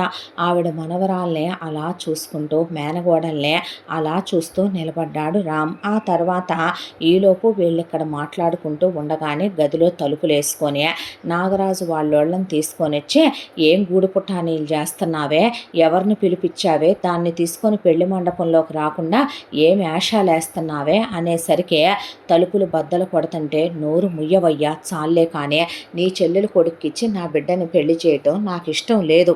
నన్ను పెట్టే నరకాలు చాలదని దాన్ని కూడా హింసలు పెడదాం అనుకుంటున్నావా? ఎంతమంది బిడ్డల్ని కడుపుని పెట్టుకుంటావు పాపిష్టోడా అనేసరికి బయట నుంచి తలుపులు తంతం మొదలుపెట్టారు వాళ్ళు. దాంతో భయపడిపోయిన జనని పెళ్ళిళ్ళ పేరయ్య దగ్గర ఉండాల్సినటువంటి తాళిబొట్టు తన దగ్గరే పెట్టుకుంది. ఒకవేళ పిల్లని ఎక్కడ ఈడ్చుకెళ్ళి తాళి కడతారో అనే దాంతో పిల్ల ఒకవైపున భయపడిపోయి రామ్ చేయి గట్టిగా పట్టుకొని కౌగిలించుకుంది సీత. రామ్కి తొలి ఆడదాని స్పర్శ అదే. అలా అమాయకంగా ముద్దుగా ఉన్న మేనగోడలు ఏదో తనకి తెలియని ఒక బాంధవ్యం. చిన్నప్పటి నుంచే కనీసం ఎలా ఉంటుందో కూడా చూసెరగడు. కానీ అలా ముట్టుకునేసరికి ఏదో తను ప్రొటెక్టివ్గా ఉండాలి, ఇప్పుడు తను అండ అవ్వాలి అనే మనసు చెప్తున్నట్టే అనిపించే ఆ అమ్మాయి చెయ్యి గట్టిగా పట్టుకున్నాడు. మరో చెయ్యి సుందరిని పట్టుకుంది సీత. ఆవిడ భయపడకమ్మా అని గట్టిగా పట్టుకున్నాక, తమ్ముడు తాళి కట్టేరా సీత మెళ్ళో అనేసరికి, ఏంటి అన్నాడు రామ్. అవును, ఇప్పుడు నువ్వు వీళ్ళందరి మధ్యలో నుంచి సీతనే ఏ హక్కుతో బయటికి తీసుకెళ్తావో చూడమ్మా. నువ్వు మీ అత్త కొడుకుని పెళ్లి చేసుకొని అన్నావు, కానీ మామయ్య వచ్చాడు కదా నీకోసం. మామయ్య మంచోడు. మా అమ్మ నన్ను మా అమ్మా నాన్నలు మంచిగా పెంచుదాం అనుకున్నా నేను బుద్ధి లేకుండా అడ్డగాడిదలాగా తయారయ్యాను. మా అమ్మ పెంపకంలో వాడు బాగానే పెరిగాడనే నమ్మకం నాకుందే అన్నాక, కట్టరా తమ్ముడు, ఏ రోజు నువ్వు బాగుండాలని వచ్చి రాఖీ కట్టే ఒక్కరోజు నిన్ను దీవించి ఎరుగనయ్యా. నేను చాలా పెద్ద తప్పులు చేశాను, పాపాలు చేశాను, చాలా తప్పుడు మాటలు మాట్లాడాను, నన్ను క్షమించరా. అది నీ అక్క కూతురు, నీ రక్త సంబంధం. అమ్మా అది నీ మనవరాలు, నీకు దండం పెడతాను, కట్టించమ్మా తాళి. వాడు తలుపులు బద్దలు కొట్టేస్తున్నాడు, బ్రతకనివ్వడమ్మా మమ్మల్ని. ఈరోజు మా శవాల మీదుగా వెళ్ళాలమ్మా మీరు అనేపాటికి కూతురు పరిస్థితి చూసి ఆవిడకి ఏం మాట్లాడాలో అర్థం కాల. పిల్ల భయంతో వణికిపోతోంది.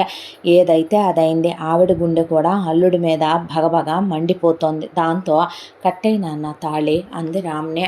అమ్మ అంటే పర్వాలేదురా కట్టే, అది నీ మేనగోడలు, నిజంగా నీకు దాని మీద హక్కు ఉంది.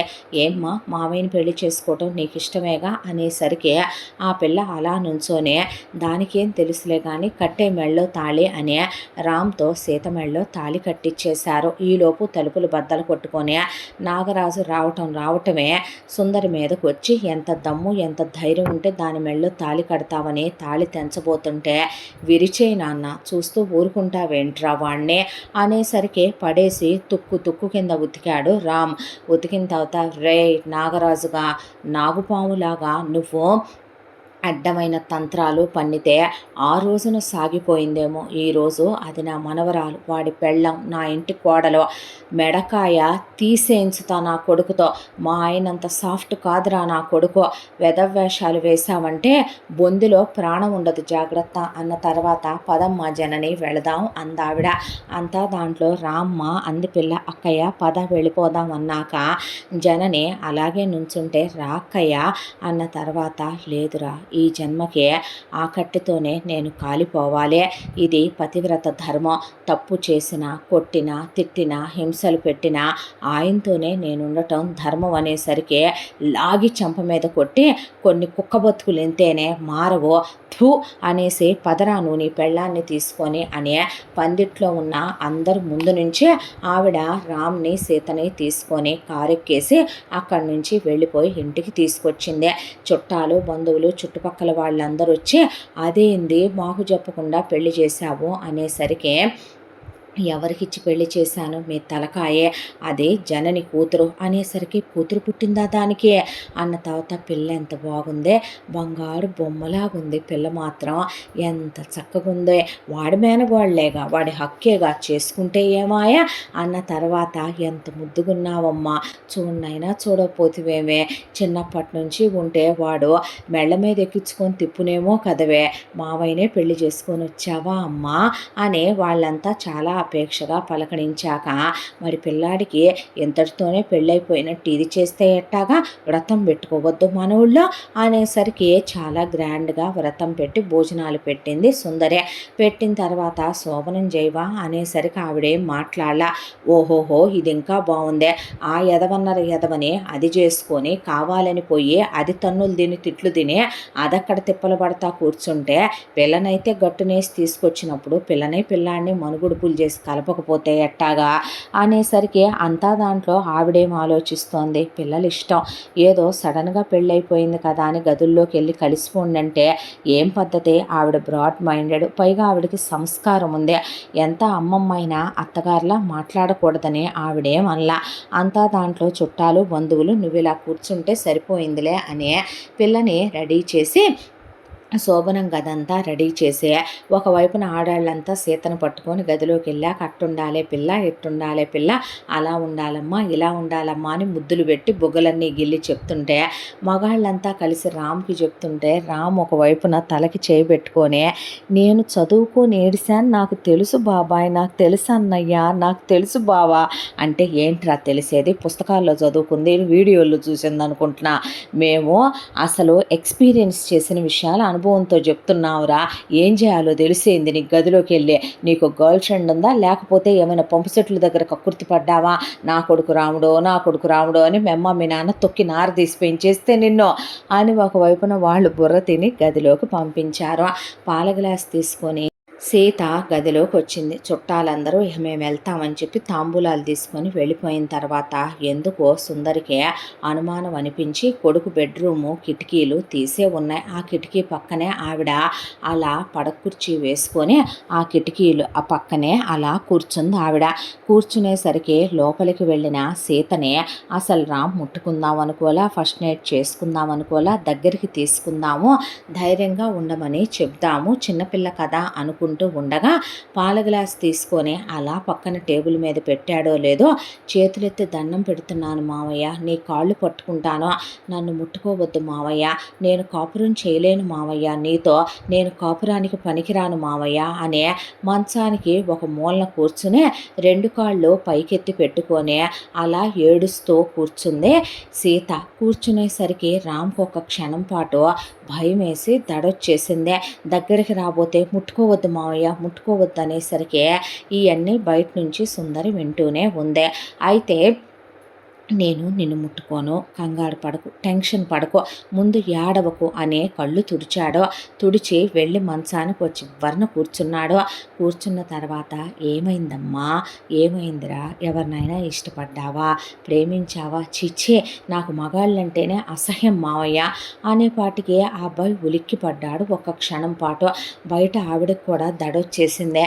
దాంతో అంటే ఏంటమ్మా, ఏమైందిరా, ఎందుకు భయం అనేసరికి మావయ్య అనే ఏడ్చుకుంటూ ఏమని చెప్పను నీకు, ఎలా చెప్పాలి మావయ్య నీకు అనేసరికి ఏమ్మా ఏం జరిగిందిరా అని అడిగితే అదుందే మా అమ్మ ఉందిగా మా అక్క అన్న తర్వాత అది మీకేమీ మొత్తం చెప్పలేదు, అన్నీ దాచేసి మా నాన్న గురించి మసిపూసి మారేడుకాయ చేసి మా నాయనమ్మ అత్త పెద్దమ్మల గురించి లైట్గా పైన చెప్పింది మావయ్య. అదే నీకో విషయం తెలుసా, అప్పుడు అమ్మమ్మ తాతయ్య పెళ్లి చేసిన తర్వాత వద్దన్నారంట, ఇది వినకుండా మా నాన్నతో పాటు వచ్చిందంట మా నాన్న మీద ఉన్న మోజుతో.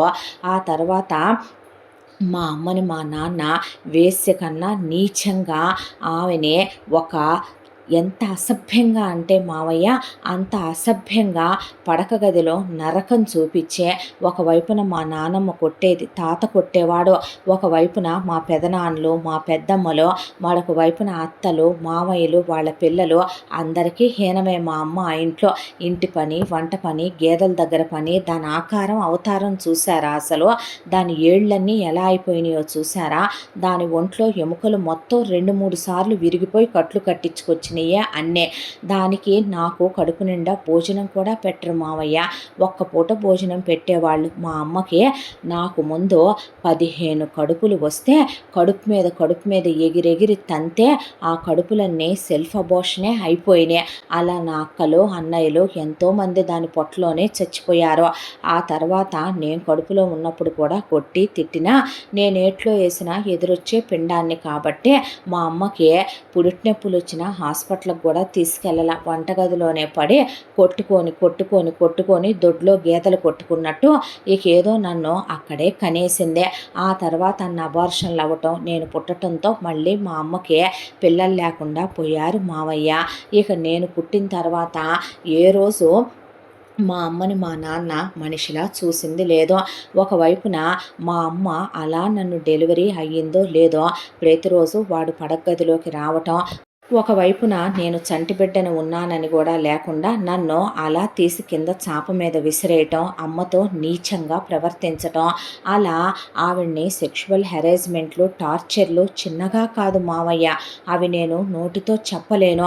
నాకు ఇప్పుడు తలుచుకున్న ప్యానిక్ అయిపోయి చెమట్లు పోసుకొచ్చే, కాళ్ళు చేతులు వణికిపోతున్నాయి మావయ్య. పీరియడ్ టైమ్స్లో కూడా బ్లీడింగ్లు అయిపోయే, బెడ్షీట్ల నిండా ఒకవైపున పరుపుల నిండా అయిపోయే రోజు కొట్టటం కొరకటం, అమ్మ పెద్దగా అరవటం, ఆవిడ బయట అదిరిపోయి చెవులు మూసేసుకుంటే అసలు ఒకవైపున అవన్నీ వినలేక కళ్ళు చెవులు మూసేసుకున్నాడు రామ్.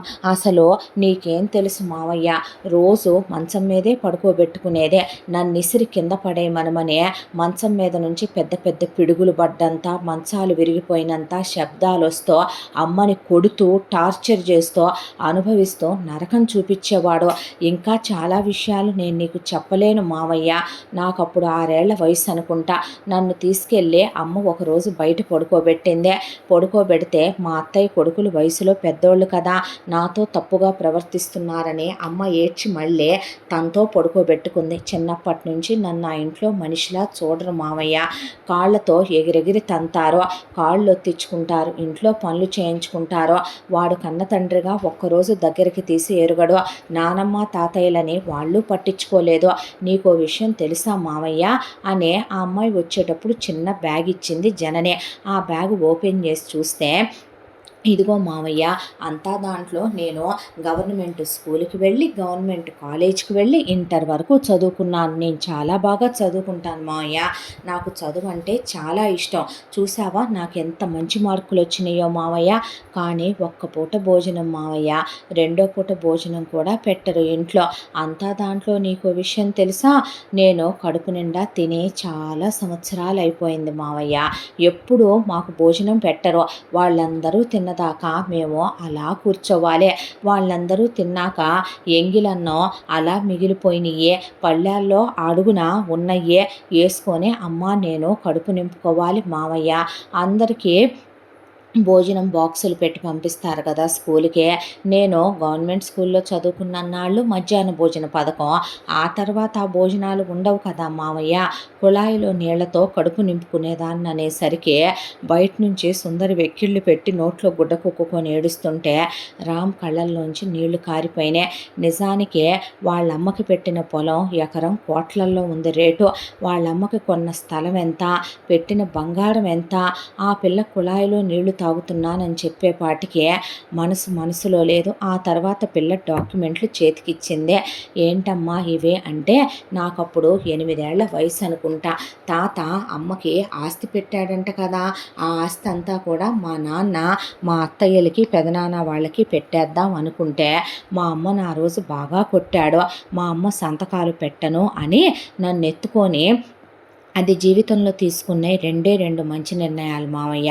ఒకటి, ఇప్పుడు నన్ను నీకు ఇచ్చి పంపించడం. ఇంకొక నిర్ణయం, అది నేను 8 ఏళ్ల వయసులో ఉండగా నన్ను ఎత్తుకొని లాయర్ గారి దగ్గరికి వెళ్ళి ఆస్తి మొత్తం నా పేరు మీద 18 సంవత్సరాలు నిండే వరకు నాకు హక్కు లేదని, 18 నిండిన తర్వాత నాకు దాని మీద హక్కు వచ్చేటట్టుగా రాసి వచ్చింది. కాబట్టే ఇన్నాళ్ళు నన్ను చంపకుండా బతకనిచ్చి ఉంచారు మావయ్య. నాకు 19 వచ్చినాయిగా మొన్న వారం రోజుల క్రితం. దాంతోనే వెంటనే మా అత్త కొడుక్కిచ్చి నన్ను పెళ్లి చేయాలనుకున్నాడు మా నాన్న. నీకో విషయం తెలుసా, మేము టేబుల్ మీద కూర్చోకూడదు, కుర్చీలో కూర్చోకూడదు, సోఫాలో కూర్చోకూడదు, మంచం మీద పడుకోకూడదు. పొద్దున్న లేచిన దగ్గర నుంచే నేను ఇంటెడు చాకిరీ చెయ్యాలి. అదొక్కటి చేసుకోలేదు మావయ్య. దాన్ని చావగొట్టేస్తూ ఉంటారు. కాబట్టి దాన్ని బాధ చూడలేక అమ్మకి నేను సాయం చేసి పెడుతూ ఉంటాను మావయ్య. అంతా దాంట్లో నీకో విషయం తెలుసా, ఒకవైపున మా అత్తయ్య మొగుళ్ళు నాతో తప్పుగా బిహేవ్ చేస్తారు, మా అత్తయ్య కొడుకులు నాతో తప్పుగా బిహేవ్ చేస్తారు. అంతా దాంట్లో మేమేం అనకూడదు, నన్ను చావగొట్టేస్తారు మావయ్య. చూసావా ఇవన్నీ నా ఒంటి మీద మా నాయనమ్మ అత్తలు పెద్దమ్మ లేసిన వాతలే. చూసావా ఇవన్నీ నన్ను కొడితే నా తలకాయ పగిలినప్పుడు, నాకు ఇవన్నీ గాయాలైనప్పుడు బావిలో కూడా తోసేశారు మావయ్య. ఆయుష్ ఉండి బతికానంతే నేను అనేపాటికి ఆ అబ్బాయి కళ్ళల్లోంచి కాంట్ కంట్రోల్ అనే సిచ్యువేషన్ వచ్చినప్పుడు కళ్ళల్లోంచి నీళ్లు కారిపోతాయి. కాబట్టి అలా ఆపకుండా నీళ్లు కారిపోవటం మొదలైందే. ఫస్ట్లో చిన్నప్పుడు తెలిసేది కాదు మావయ్య. 11 ఏళ్లకే పెద్ద మనిషి అయ్యానా, అమ్మా నాన్నల గదిలోనే పడుకోవాలి నేను. బయట పడుకుంటే ఊరుకోరు నానమ్మ తాతయ్య. వెళ్ళి గదిలో పడుకుంటే వాడేమో అమ్మని టార్చర్ చేస్తూ, అమ్మ అరిసి కేకలేస్తూ భయం వేసిపోయి మంచం కింద దాక్కునేదాన్ని మావయ్య. ఇంకా చాలా చాలా జరిగేవి. నీకు నేను నోటితో చెప్పలేను మావయ్య. నువ్వు నా మీద జాలితోనే కదా మావయ్య తాళి కట్టావు. నువ్వు చాలా మంచోడివి కదా మావయ్య. కాబట్టి నాకు ఒక్క సాయం చేసి పెట్టు, నన్ను కాస్త మీ ఇంట్లో ఉంచుకొని అంత ముద్ద పెట్టు మావయ్య. నాకు విడాకులు ఇచ్చే, నేను కాపురానికి పనికిరాను, సంసారానికి పనికిరాను. నాకు సెక్స్ అంటే భయం మావయ్య. నేను అసలు అలాంటి వాటికి సిద్ధంగా లేను. నా ఒంటి మీద నువ్వు చెయ్యొద్దు మావయ్య. నువ్వు చెయ్యేస్తే నేను చచ్చిపోతాను మావయ్య. నాకు భయం మావయ్య. నువ్వు వేరే అమ్మాయిని పెళ్లి చేసేసుకో మావయ్య అని చెప్పేసరికి ఆ అబ్బాయికి బాధ, దుఃఖం వచ్చేసాయి ఒక్కసారి. నీకెలా చెప్పాలమ్మా, నువ్వు మీ నాన్న చేసిన ఆ చండాలమంతా చూసి చిన్నప్పటి నుంచే అదే నిజమనుకుంటున్నావే? భార్యాభర్తలంటే అలాగే ఉంటారనుకుంటున్నావే పిచ్చిదానా? ఏ క్షణం నీ మెళ్ళో తాళి కట్టానో బంధం పడిపోయిందే. నిన్నొదిలి ఇంకొకళ్ళని ఎలా చేసుకుంటానమ్మా పిచ్చిదానా? ఇప్పుడు ఏంటే, నేను నిన్ను ముట్టుకోపోతే చచ్చిపోతానా ఏంటి? ఇప్పుడు నీకు 18, నాకు 23. 5 ఏళ్లకో 10 ఏళ్లకో నువ్వే తెలుసుకుంటావు వయసుతో పాటు. తెలియలేదంటే జీవితం అంతా అయినా నేను ఇలాగే ఉంటానమ్మా, ఇంకొకళ్ళని ఎందుకు పెళ్లి చేసుకుంటాను అని మనసులో అనుకున్నాడు రామ్. ఏడవకు అనే కళ్ళు తుడిచిన తర్వాత, ఇగో మావయ్య, ఈ డాక్యుమెంట్లు నీ దగ్గరే ఉంచు అని చెప్పిన తర్వాత, మావయ్య ఆకలేస్తుంది, ఈ తినొచ్చా అని అడిగితే, తినమ్మా, నువ్వు తినటానికేగా పెట్టారు అన్నాడు. అన్నాక, ఇలాంటివి ఏమీ మేము తినకూడదు మావయ్య ఆ ఇంట్లో అని తిన్నాక పాలు తాగిచ్చాడు. మూతి తుడిశాడు. నగలు గుచ్చుకుంటున్నాయి మావయ్య అనేసరికి నగలన్నీ తీసి పక్కన పడేశాడు. మావయ్య, నాకు చీర అదోలా ఉంది అన్నాక, వెళ్ళి డ్రెస్ మార్చుకొచ్చుకో అన్న తర్వాత, 2 డ్రెస్సులు మావయ్య నాకుందే, ఇదిగో ఇదొకటి ఇదొకటి, ఇది వేసుకుంటాలే అని వెళ్ళి డ్రెస్ మార్చుకొని వచ్చి, పడుకోనా మావయ్య నిద్ర వస్తుందన్నాక పడుకోబెట్టి దుప్పటి కప్పి జో కొడుతూ ఆ అమ్మాయి వైపు చూస్తూ అలా పడుకున్నాడు.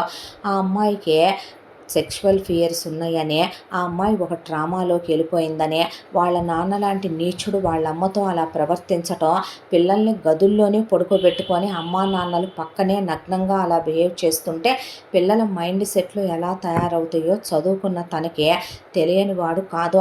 సైకలాజికల్గా ఆ అమ్మాయి బాగా డిస్టర్బ్ అయిందనే, ఆ అమ్మాయికి తెలియకుండానే చాలా భయాలు గుండెల నిండా పేరుకుపోయినాయని అర్థమైంది రామ్కి. ఆ తర్వాత ఆ అమ్మాయిని అలా పడుకోబెట్టి జో కొడుతూ పడుకుండిపోయాడు రామ్ కూడా. ఆ తర్వాత ఎప్పుడు లేచిందో తీరా పొద్దున్నే పనివాళ్ళు వచ్చి అలా షాక్ అయిపోయి నిలబడిపోయారు. తీరా చూస్తే సీత బరబరా తిరిగేస్తుంది ఇంట్లో. 6ంటికి రామ్ లేచాడు. 6ంటికే సుందరి లేచింది. లేచి అలా వాళ్ళు వచ్చారో లేదో బయటికి, ఈలోపు పని వాళ్ళందరూ అలా నుంచుంటే వీళ్ళు చూస్తూ నుంచున్నారు. తులసమ్మ దగ్గర పూజ అయిపోయింది. దీపం వెలుగుతోంది. పూజ గదిలో దీపాలు పెట్టి పువ్వులతో పూజ అయిపోయింది. ఒకవైపున సూర్యం గారి ఫోటో దగ్గర దీపాలు పెట్టి పువ్వులు పెట్టేసి ఉన్నాయి. ఇల్లు గుమ్మాలు మొత్తం కడిగి తుడిచి దులిపి శుభ్రంగా ఉన్నాయి. బయట వాకిట్లో ముగ్గులు పెట్టేసి రంగులేసేసి ఉన్నాయి.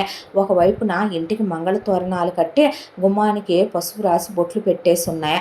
వంటగదిలో 4-5 రకాల టిఫిన్ నుండి డైనింగ్ టేబుల్ మీద సర్దేసి బాయిలర్లో వేడి నీళ్ళకి వేసేసి ఒకవైపున ఇల్లంతా ధూపం వేసేసి ఉండేసరికి, ఇదిగో ఫిల్టర్ కాఫీ మావయ్య, అమ్మమ్మ ఇదిగో ఫిల్టర్ కాఫీ అనేసరికి, ఇవన్నీ నువ్వెందుకు చేసావమ్మా అని అడిగింది సుందరి. ఎందుకు చేయటం ఏంటి, నాకు అలవాటేగా, ఇంట్లో ఇవన్నీ చెయ్యాలిగా, చెయ్యకపోతే ఎలాగా అనేసరికి, ఇవన్నీ నువ్వెందుకు చేస్తున్నావు, మన ఇంట్లో పనివాళ్ళు ఉన్నారా, వాళ్ళు చేస్తారమ్మా అన్నాడు రామ్. అంటే, ఏమో మావయ్య, 4ంటికి లేవాలి, అమ్మ నేను లేస్తాము, అమ్మ గొడ్లకాడి చేసుకుంటా ఉంటుందా, నేను ఇవన్నీ చేసుకొచ్చేస్తూ ఉంటాను, అమ్మమ్మ కాఫీ తాగవే అనేసరికి ఆవిడ కళ్ళల్లో నీళ్లు తిరిగిపోయి, ఆవిడ పని వాళ్ళందరినీ ఎక్కడ చచ్చారు మీరు అనేపాటికి, రామ్, మీరు చేయాల్సింది పోయి తనతో చేయించటం ఏంటి బాబు, 6 గంటలకి మేము వచ్చేసరికి పాపగారు అన్నీ చేసేసి ఉంచేశారయ్యా, ఇంకా మేము చేయటానికి ఏమున్నాయి అన్నాక వెళ్ళి పనులు చూసుకోండి అందే సుందరి. అన్న తర్వాత రామ్ దగ్గరికి తీసుకుని సీతనే, తప్పురా, ఇవన్నీ నువ్వు చేయకూడదమ్మా, ఈ ఇల్లే నీది, ఈ ఇంట్లో పని వాళ్ళు ఉన్నారు, వాళ్ళు చేస్తారు, నువ్వు ఇవన్నీ చేయటానికి ఇక్కడికి రాలేదు బంగారు అన్నాడు. అన్న తర్వాత సుందరే పిల్లని దగ్గరికి తీసుకొని ముద్దు పెడితే, నాకు నువ్వు ముద్దు పెట్టావా, నువ్వు నన్ను దగ్గరికి తీసుకుంటావా, ఒళ్ళో కూర్చోబెట్టుకుంటావా, నేను నీ అమ్మమ్మనమ్మా, మనవరాలు అమ్మమ్మకి ఎప్పుడు ముద్దేనే, ఎప్పుడు గారాబమేనమ్మా, చిన్నప్పటి నుంచి నీ అచ్చట్లు ముచ్చట్లు నేనేం చూశాను బంగారు తల్లే అన్న తర్వాత, నువ్వేంటి యజమానురాలువమ్మా, నువ్వు ఇవన్నీ చేయకూడదే, నీకేం తక్కువమ్మా, నీకోసం ఇక్కడ ఏం లేవనే, ఇదంతా నీదమ్మా అని చెప్పేసరికి, ఆహా సరేలే, తాగు మావయ్య, కాఫీ ఆరిపోతాయి అంటే నువ్వు తాగవా అన్న తర్వాత, అంటే నేను తాగకూడదుగా అన్నాక, ఎవరు చెప్పారే తాగకూడదనే, అనే దేనికొచ్చిన కరువు ఇక్కడ ఇంట్లో అనేసరికి, ఇంకొక కప్ నిండా పాలు కలిపి బూస్ట్ కలిపి తీసుకొచ్చాడు రామ్. తాగంటే హాయ్ భలే ఉన్న ఏంటివే, ఆ అబ్బాయి కళ్ళల్లో నీళ్లు తిరిగిపోయి బూస్ట్ కలిపానులే తాగనే తాగించిన తర్వాత వీళ్ళు స్నానాలు చేసి వచ్చారు. ఆ తర్వాత తాతయ్య ఫోటో దగ్గర పూలు పెట్టి దీపం పెట్టేశానే అమ్మమ్మ అంటే ఆవిడ దండం పెట్టుకొని కన్నీళ్లు కార్చి రాత్రి జరిగిందంతా ఆయనకి చెప్పుకొని మనసులో మోగగా, నువ్వు వదిలేసి వెళ్ళిపోయావు నన్ను పిల్లాడిని, చూసావా ఎన్ని నగాయిత్యాలు జరుగుతున్నాయో అనే ఆవిడ బాధంతా ఆయనకి వెళ్ళబోసుకొని దేవుడి దగ్గర దండం పెట్టుకొని వచ్చాక వేడి వేడిగా వెన్న పోసేసి నీట్గా ఇడ్లీలో వడలో చక్కగా దోశలో అసలు అంత వైనంగా ఒక మనిషి అన్ని పనులు చేయగలిగిందంటే దాని వెనక బ్యాక్గ్రౌండ్ ఆడపిల్లల్ని పుట్టింట్లో సహజంగా సుకుమారంగా పెంచుతారు. ఎక్కడ వంట చేస్తే చేయగలుగుతో చేయి తెగుద్దో వంట చేస్తే అన్నట్టు తల్లులు అంత త్వరగా రేపు అత్తారేళ్ళకి వెళ్ళాక వాళ్ళ మొగుడు పిల్లలు బాధ్యతల్లో పడిపోతారు. ఇక్కడ ఎటు చదువులని పిల్లలకు ఖాళీ ఉండదని చేయనివ్వరు. అలాంటిది పిల్ల ఇవన్నీ చేసిందంటే పిల్లేదో వంటగత్తెనో పనిగత్తెనో ఆలోచించకుండా రామ్ సుందరి ఒకటే ఆలోచించారు, పిల్లని చావగొట్టేసి వీళ్ళు ఇవన్నీ నేర్పించారని వాళ్ళకి అర్థమై రామ్మ తిందామనేసరికి ముందు నేను తినకూడదుగా, మీరు తినండి, మీరు తిన్నా నేను తింటానంటే వాళ్ళ కళ్ళల్లో నీళ్లు తిరిగిపోయి ఎవరు చెప్పారమ్మా తినకూడదని, ఇది నీ ఇల్లే, అలా అనుకుంటే అక్కడ దాకా వస్తే నువ్వు తిన్నాకే మేము తినాలిరా రా అని రామ్ కూర్చోబెట్టుకొని వేడి వేడి ఇడ్లీలు పెట్టి నెయ్యి వేసి నోట్లో తినిపించుకున్నాడు. తినిపించుకునేసరికి సుందరి కళ్ళల్లో నీళ్లు తిరిగిపోయి ఆవిడ గుండెల్లో అల్లుడి మీద వియ్యాల వాళ్ళ మీద అగ్నిపర్వతాలు బద్దలై కూతురు మీద అసహ్యం వేసింది ఆవిడకి. కూతురు తీసుకున్న తప్పుడు నిర్ణయం వల్ల కూతురికి శిక్ష పడితే ఓకే, పసిబిడ్డను కూడా అలా చేశారని ఆవిడకి అర్థమైంది. ఆ తర్వాత జ్యూస్ తాగిచ్చాడు తీసుకొచ్చి. తాగిన తర్వాత మూతి తుడిచి, నాయన దాన్ని తీసుకెళ్ళి బట్టలు ఇప్పించి తీసుకురారా అన్నాక అలాగేనమ్మా అంటే ఆవిడ కొడుకు గదిలోకి వెళ్ళి రాత్రి జరిగిందంతా విన్నానురా, చిన్నది కదా నేను మెల్లగా దగ్గరికి తీసుకుని, పెద్దదాన్ని కదా చెప్పాల్సిన ధర్మం నా మీద కూడా ఉంది. ఆ ముద్రష్టపది ఉంది కదా నీ యొక్క దరిద్రపదే, అది పురిట్లోనే పోయినా పేడా పోయేది, నాకు పనికి మాలిందే. ఆ పనికి మాలిందే పిల్లల్ని తీసుకెళ్ళి గదుల్లో పడుకోబెట్టుకోవటం, ఆ దరిద్రుడు చండాలాలన్నీ చేయటం, అవన్నీ చూసి పిల్ల మనసు పాడైపోయినట్టుందయ్యా, నేను దగ్గరికి తీసుకొని మెల్లగా చెప్తాను, కాస్త సమయం ఇవ్వు నాయన అనేపాటికే, అమ్మ నీకేమైనా పిచ్చి పట్టిందా, నువ్వు నన్ను ఎలా పెంచావే, నాన్న ఎలా పెంచాడో, మీ పెంపకంలో నేను ఎలా పెరిగానమ్మా, అది నన్ను ఒంటి మీద చెయ్యనివ్వలేదంటే దాన్ని నేను బలవంతం చేస్తాననుకున్నావా, లేదంటే పరాయి ఆడవాళ్లతో తిరుగుతాడా నీ కొడుకు, కల్లోనైనా భార్యను తప్ప ఇంకొకళ్ళ వైపు తల తిప్పి చూసే అలవాటు ఉందా అమ్మ మన వంశానికి కానీ నాకు కానీ, పిచ్చిదానా, అదే నా భార్య అమ్మ, తాళి కట్టుకున్నాను, ఇష్టంగా తెచ్చుకున్నాను, నా మేనకోడలే, నా రక్తమే, ఇప్పుడు ఏంటంట అది నన్ను దూరం పెడుతుంది, ముట్టుకోనివ్వట్లేదు, పోనివ్వమ్మ, వయసుతో పాటు చదువుతో పాటు అదే తెలుసుకుంటుంది జ్ఞానం, తెలుసుకొని ఒకరోజు అది నన్ను ఎప్పుడు భర్తగా స్వీకరించుద్దో అప్పుడే దాన్ని నా దాన్ని చేసుకుంటాను, ఒకవేళ అది జీవితాంతం ఇలాగే భయపడి నన్ను ముట్టుకోనివ్వలేదనుకో ఇలాగే ఉండిపోతానమ్మా దానికో స్నేహితుడిగా, అంతేకాని దాన్ని నేను వదిలేస్తాననుకున్నావా పిచ్చిదానా, అది నా ప్రాణమే, ఏ క్షణం దాని మెళ్ళో తాళి కట్టానో మావయ్య మావయ్య అంటూ అది అలా ఇంట్లో తిరిగినా చాలమ్మా, నాకు ఇంకేం కావాలి నా జీవితానికి అనేసేసరికి ఆవిడ కొడుకును పట్టుకొని ఏడ్చేస్తే, అమ్మా కన్నీళ్లు తుడుచుకో అన్న తర్వాత చుట్టుపక్కల వాళ్ళందరూ వచ్చి అంతా బాగానే జరిగిందా అనేపాటికే సుందరి చాలా పర్సనల్స్ మెయింటైన్ చేసే మనిషి, అంతా బాగానే జరిగిందే అన్నాక పిల్ల మరీ సన్నగా ఉందే, ఆ ముదృష్ట మంద పిల్లకి తిండి కూడా పెట్టినట్లేరు సుందరే, నువ్వు కాస్త చూసి పెట్టు, అదేగాక వయసుకు వచ్చిన పిల్ల ఎదిగే టైం కదూ ఇదే అని చెప్పేసిన తర్వాత, దా సీత వెళ్ళి బట్టలు కొనుక్కుందాం అంటే వెళ్ళింది. వెళ్ళిన తర్వాత ఇవన్నీ ఎక్కువ ఎక్కువ రేట్లు ఉన్నాయి మావయ్య, 100-150లో ఇవన్న ఉన్నాయేమో చూడవా అనేపాటికి ఆ అబ్బాయికి పేగులు తెగిపోతున్నాయి ఆ అమ్మాయి మాట్లాడే మాటలకి. అమ్మకే.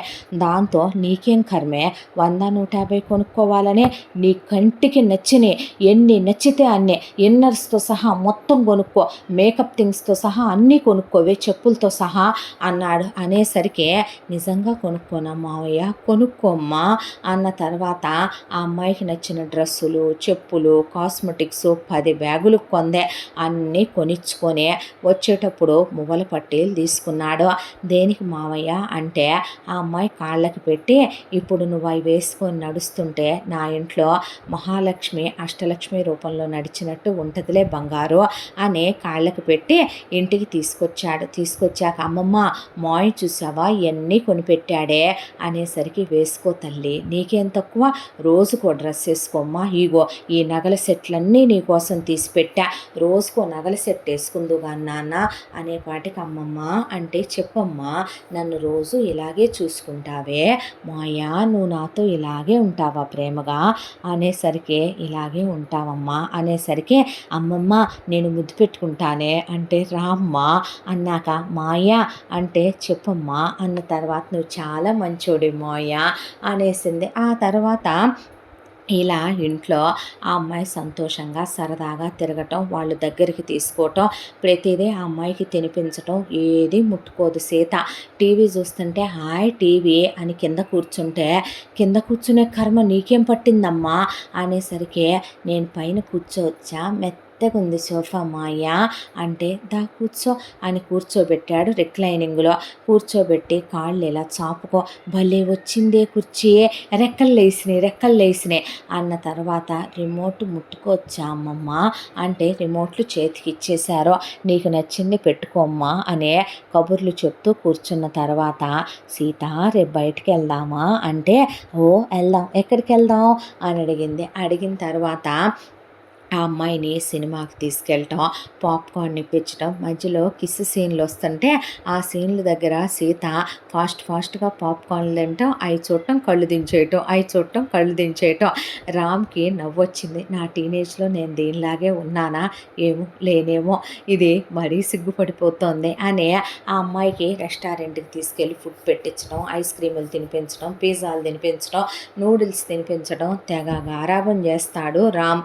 అంతా దాంట్లో ఒకవైపున సుందరి చేపలు పీతలు రొయ్యలు మటన్లు కీమాలు బోటీలు ఆ అమ్మాయికి ఒకవైపున అరిసెలని చెక్కలని చక్రాలని ఏది కావాలంటే అది పిల్లకి డైనింగ్ టేబుల్ నిండా వండి పెట్టి గ్లాసులు పాలు ఎంతెంత నెయ్యి పోసే పిల్లకి ఫుడ్ పెట్రా పెట్టని పెట్టించడంతో 3 నెలలకే కాస్త మనిషాకారానికి వచ్చింది సీత.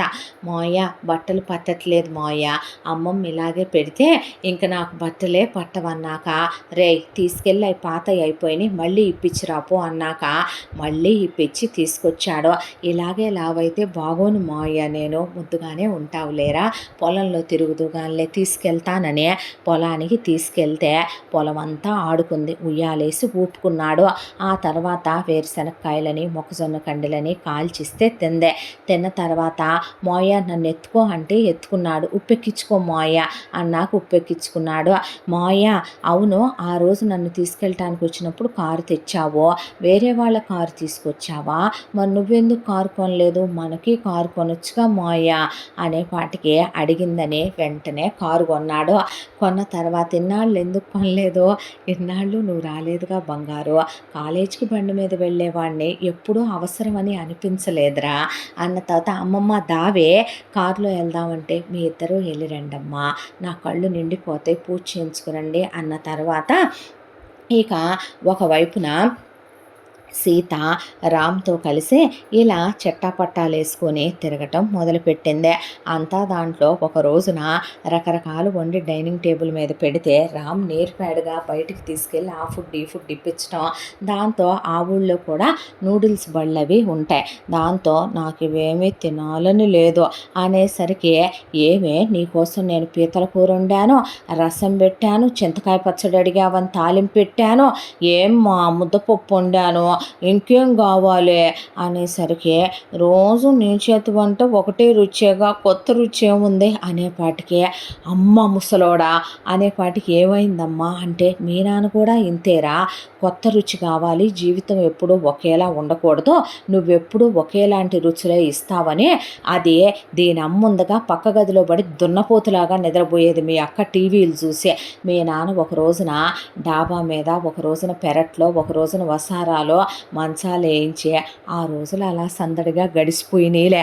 అమ్మా అనేపాటికి మళ్ళీ ముసలోడి మాటలు ఇన్నాళ్ళ తర్వాత కొడుగ్గా నీ నోటి ఇనేరగనరా, కొత్త రుచి కావాలని దీని నోట్లోంచే విన్నానయ్యా అనేపాటికి, నూడిల్స్ కావాలంటే ఈ పూటకు తినేయమ్మా, మాయ రేపు ఇప్పిస్తాడులే, నాకు ఇప్పుడే కావాలి మాయ, మరి ఇవన్నీ ఎవడు తింటాడే, అబ్బా నేను తింటాలేమ్మా వచ్చే, దా సీత వెళదాం ఇప్పిస్తాను అన్నాక, మాయ ఇప్పుడు చుట్టూ తిరిగి వెళ్ళాలంటే కాళ్ళు నొప్పులు పుడతాయి మాయ అన్న తర్వాత, మరి అనేసరికి పొలంలోంచి వెళ్ళిపోదాం, అలా అయితే 5 నిమిషాల్లో వెళ్ళిపోవచ్చు, మళ్ళీ నువ్వు తోడున్నావుగా బ్యాటరీ లైట్ తెస్తా ఉండు అన్న తర్వాత, జాగ్రత్తరా అంటే నేనున్నాలేమ్మా అనే తీసుకొని వచ్చాడు రామ్.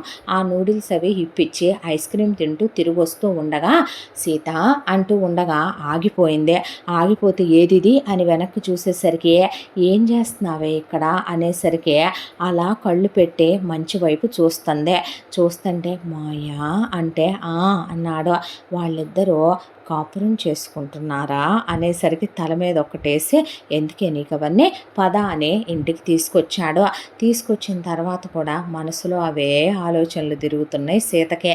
దాంతో ఆ నూడిల్స్ కడుపు నిండా తిందే. తర్వాత అంత పెరుగన్నం కలిపి పెట్టాడు రామ్. పెట్టిన తర్వాత రామ్ దగ్గర వెళ్ళి పడుకుందే.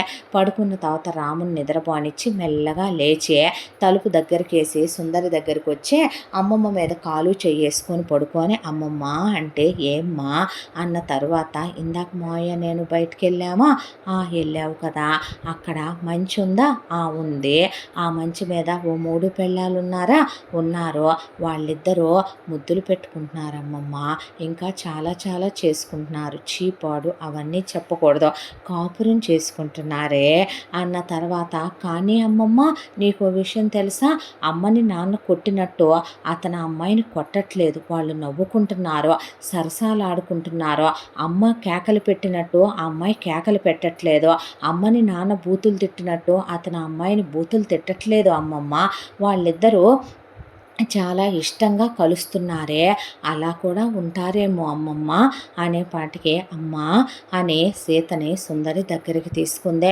తీసుకున్న తర్వాత, నేను మీ తాతయ్యతో ఎంత సంతోషంగా సంపూర్ణంగా కాపురం చేశానో తెలుసా, తాతయ్య నిన్ను ప్రేమగా చూసుకునేవాడా అమ్మమ్మ అనేసరికి, చాలా ప్రేమగా చూసుకునేవాడమ్మా, ఆయన నన్ను దూదిలాగా పువ్వంతా సున్నితంగా చూసుకునేవాడు, చాలా ప్రేమ ఆపేక్షలతో కలిసేవాళ్ళం మేము, ఎంతో అన్యోన్యంగా కాపురం చేసుకుంటేనే మీ అమ్మ పుట్టిన 18 సంవత్సరాలకే నేను గర్భవతినయ్యి మీ మావయ్యని కన్నానమ్మా, మీ నాన్న మృగం, వాడొక పశువు, మీ అమ్మ అదొక దున్నపోతు, కాబట్టి వాళ్ళిద్దరికీ అలా కాపురాలు సాగిపోతున్నాయి, కానీ చాలామంది మగాళ్ళు అలా ఉండరమ్మా, భార్యని ప్రేమతో దగ్గరికి తీసుకుంటారు, ముద్దు మురిపాలు లేని కాపురం ఏంటే, మీ తాతయ్య నన్ను దగ్గరికి తీసుకొని కౌగిలించుకొని ముద్దాడి నా అరికాళ్ళల్లో కూడా ముద్దులు పెట్టి చక్కిలి గింతలు ఆయన పెదవులతో పెట్టేవాడు, మేమెంతో అన్యోన్యంగా ఉన్నామమ్మా, ఏ భార్యాభర్తలు కూడా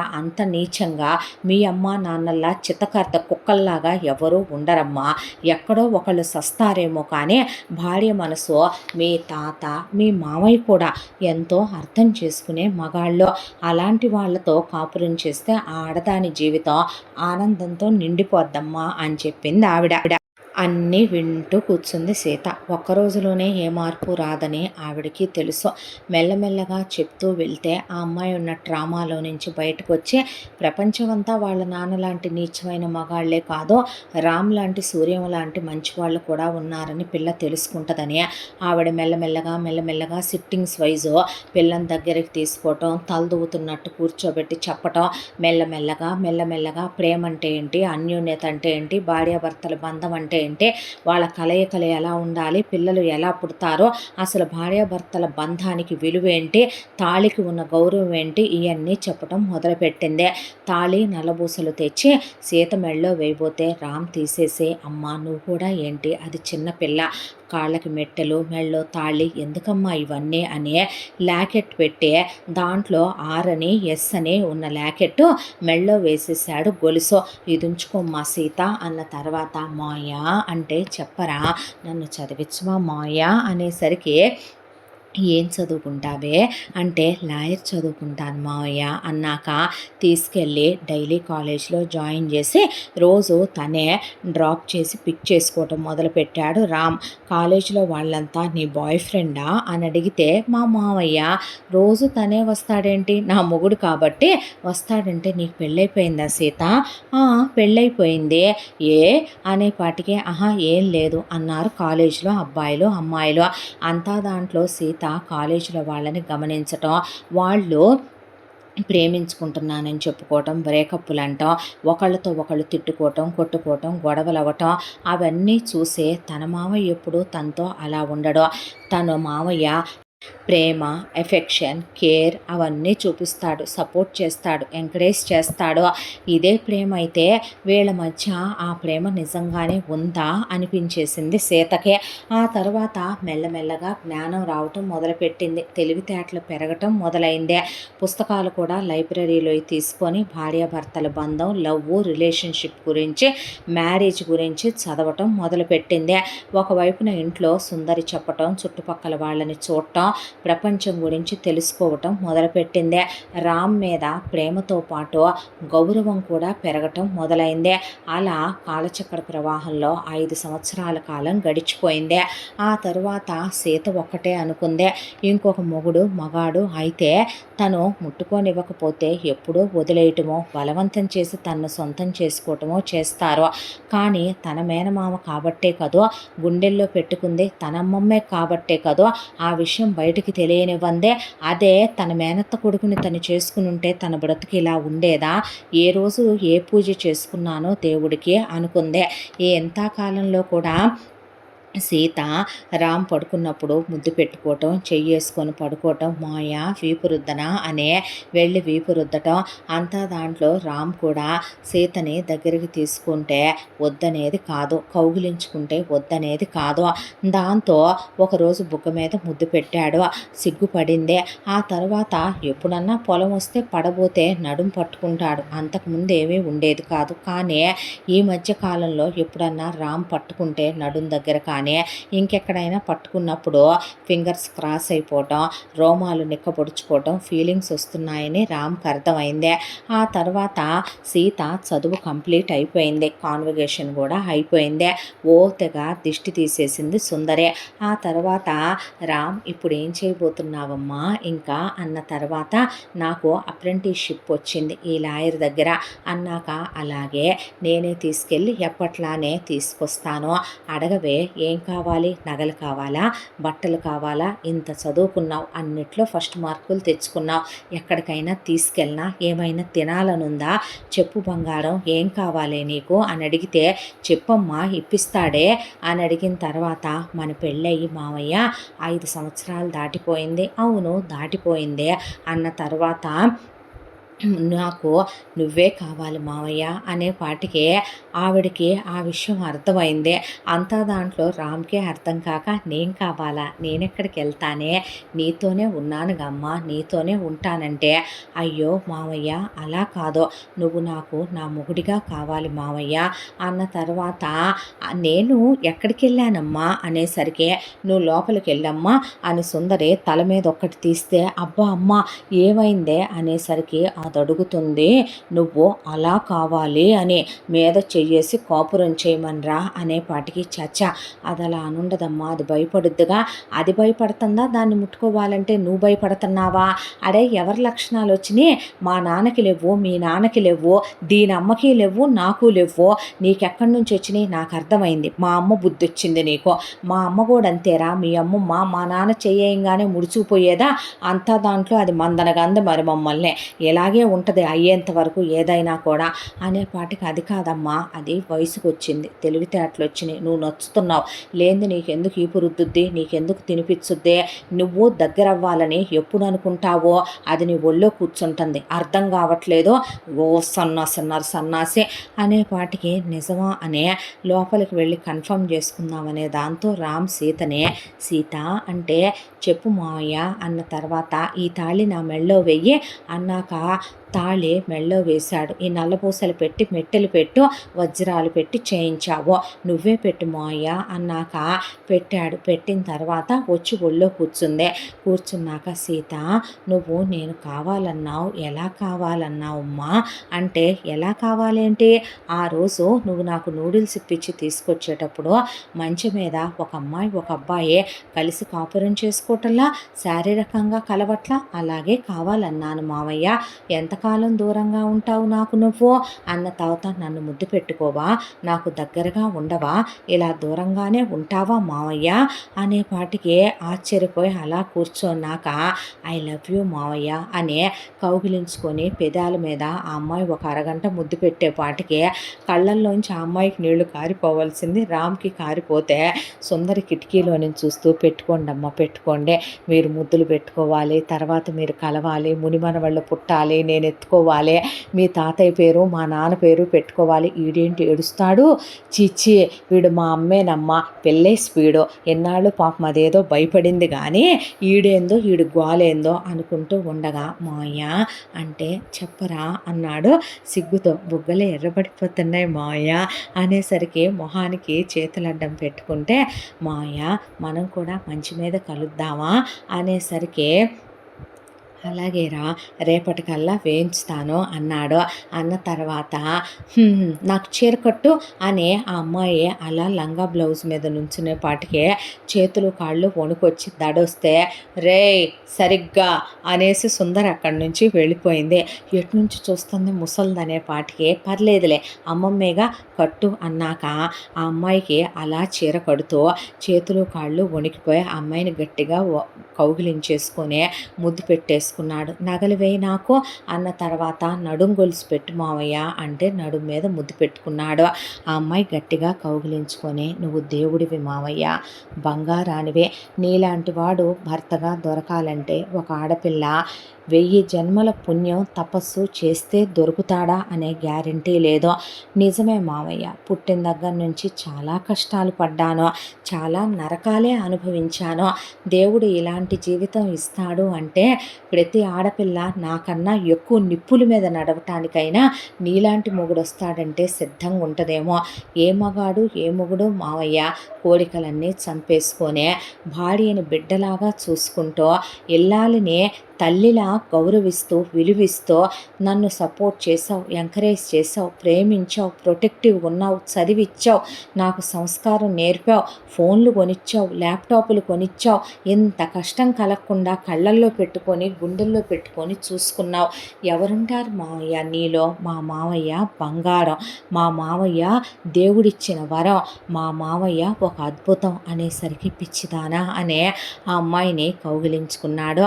ఆ తర్వాత నేనెప్పుడో చెప్పా తోటలో మంచి ఉంచరా అని, మీ నాన్న పోయాక ఇంకెందుకంటివి పీకిచ్చిందాక నిద్రపోకపోతివే, గట్టిగా ఏంచరా అన్న తర్వాత సరే లేవే అనేసరికి మంచి ఏంచుతుంటే గట్టిగా వేయండి అని పైన ఒక చెక్క లాంటిది కొట్టండి అని కొట్టించి నిచ్చెన గట్టిగా వేయమనమని వేయించిన తర్వాత ఎక్కడ దాని మీద ఒత్తుకుంటుందోననే ఎంతలో డల్లప్ పరుపు వేయించాడు.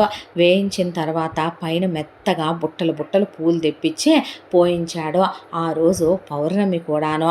ఒకసారి చూసొద్దాం కదా అని సుందరి వెళ్ళి చూసి అంతా బాగానే ఉంది కానరే ఇంకొంచెం ఎత్తేయించాల్సిందిరా, ఎందుకమ్మా అంటే మీ నాన్న అనేవాడు భార్యాభర్తలు కలుస్తుంటే చంద్రుడి దగ్గరగా వచ్చి చూసినట్టు ఉండాలి అని, పెంచిచ్చు ఇంకో 2 అడుగులు అన్న తర్వాత ఒరే కాపురం చేయటం వచ్చా అమ్మా అనేసరికి, ఏమో నీకెప్పుడు అరసం సరసం చేతైనట్టే కనపడదు నాకు, ఇరసపు మొహం ఎదవ్వి మీ అమ్మమ్మలాగా అనేపాటికి, అదేంటే అలా అంటావు? నిజంరా, మీ నాన్న ఎంత ప్రేమగా దగ్గరికి తీసుకునేవాడో తెలుసా నన్ను. ఆయనకి ప్రతిదీ కొత్తగానే ఉండాలనేవాడు, శృంగారం కూడాను. ఆయనతో నా జీవితం సంపూర్ణంగా అనుభవించానయ్యా. ప్రతి స్త్రీ ఒక్కటే కోరుకుంటుందిరా, భర్తతో కాపురం చేయటం వ్యభిచారం చేయటం కాదురా. ప్రతి ఆడదాని మనసులో చాలా కోరికలుంటాయి. నేను చదువుకున్నాను, ఎక్స్పెక్టేషన్స్ ఉంటాయి. అవి మొగుళ్ళు తీర్చినా తీర్చకపోయినా చాలామంది సర్దుకుపోయి బ్రతికేస్తున్న ఆడవాళ్లే ఎక్కువ. వాళ్ళ మనసు మీద చెయ్యేసుకొని అడిగినా వాళ్ళ అంతరాత్మ వాళ్ళకి చెప్పే నిజాలే నేను చెప్తున్నాను. శరీరాలు కలిస్తే పిల్లలు పుడతారురా, మనసులు కలిస్తేనే ఆత్మ తృప్తి చెందుద్దే. మీ నాన్న ఎంత ప్రేమగా ఉండేవాడో తెలుసా?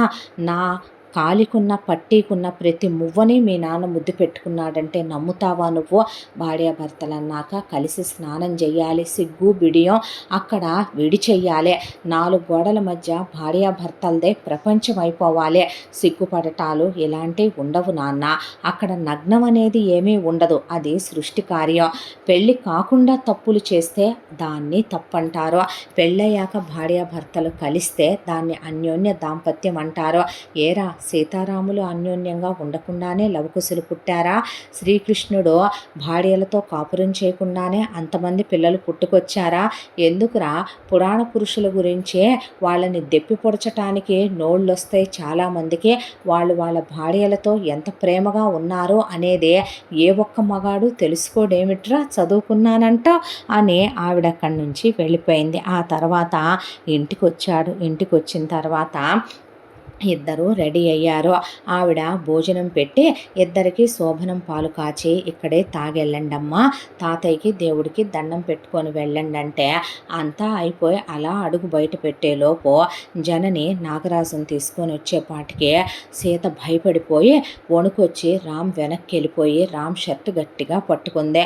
ఈలోపు సుందరి అక్కడికి వచ్చి నిలబడి, ఎందుకు వచ్చావే వాడిని తీసుకొని ఇప్పుడు ఇక్కడికి, ముందు మర్యాదగా బయటికి నడవండి అనేసరికి జనని అలా నిలబడిపోతే నాగరాజు వచ్చి సుందరి కాళ్ళ మీద పడి, నేను తప్పులు చేశాను అత్తయ్య, తప్పుడు పనులు చేశాను, నా వాళ్ళందరూ నన్ను మోసం చేశారు, క్షమించు అత్తయ్య, ఇప్పుడు నేను మారిపోయాను, నేను ఎంత పెద్ద పాపాత్మున్నో, నా భార్యని ఎన్ని నరకాలు పెట్టానో, నా బిడ్డని ఎన్ని హింసలు పెట్టానో, నేను ఇప్పుడు కుంచుకుపోతున్నాను, పశ్చాత్తాపడుతున్నాను, నీ పాదాల దగ్గరే నాకంత స్థానం ఇవ్వత్తయ్య, పిల్లాడు పిల్ల ఎలా ఉన్నారో నీ అండలో వాళ్ళు బాగానే ఉంటారు, కానీ ఒక్కసారి చూసి వెళ్దామని ప్రాణం కొట్టుకులాడి వచ్చామనే పాటికే, నేను నమ్మను మావయ్య అనేసింది సీత.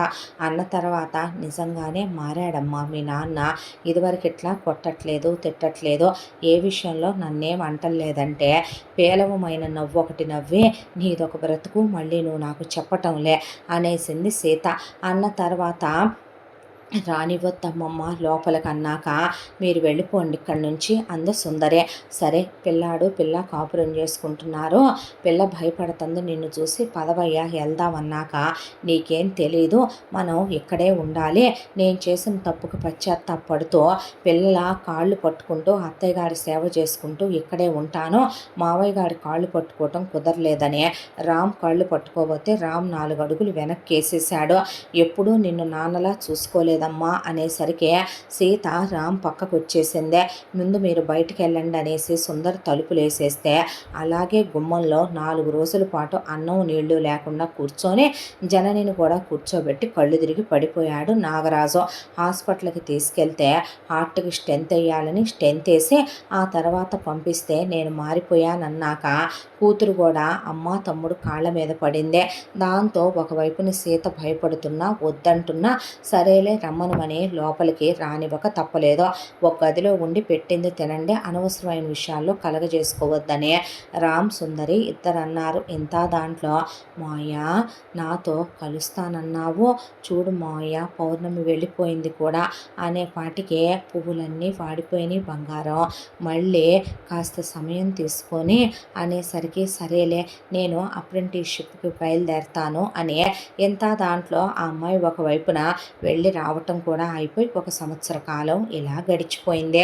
గడిచిపోయిన తరువాత ఒక రోజున మావయ్య అంటే చెప్పమ్మా అన్న తర్వాత నేను ఇంకా ప్రాక్టీస్ పెట్టేసుకోవచ్చు తెలుసా మావయ్య అంటే పెట్టుకుందువులేమ్మా నీ ఇష్ట ప్రకారమే అన్నాడు. అన్న తర్వాత మరి మనం ఎప్పుడు కలుద్దాం మావయ్య సంవత్సరం అయిపోయిందిగా అన్న తర్వాత కలుద్దాంరా అని ఆ రోజే పంతులు గారి దగ్గరికి వెళ్ళి శోభనం ముహూర్తం అడిగితే 2 రోజుల్లో మంచి ముహూర్తం ఉందని చెప్పాడు ఆయన.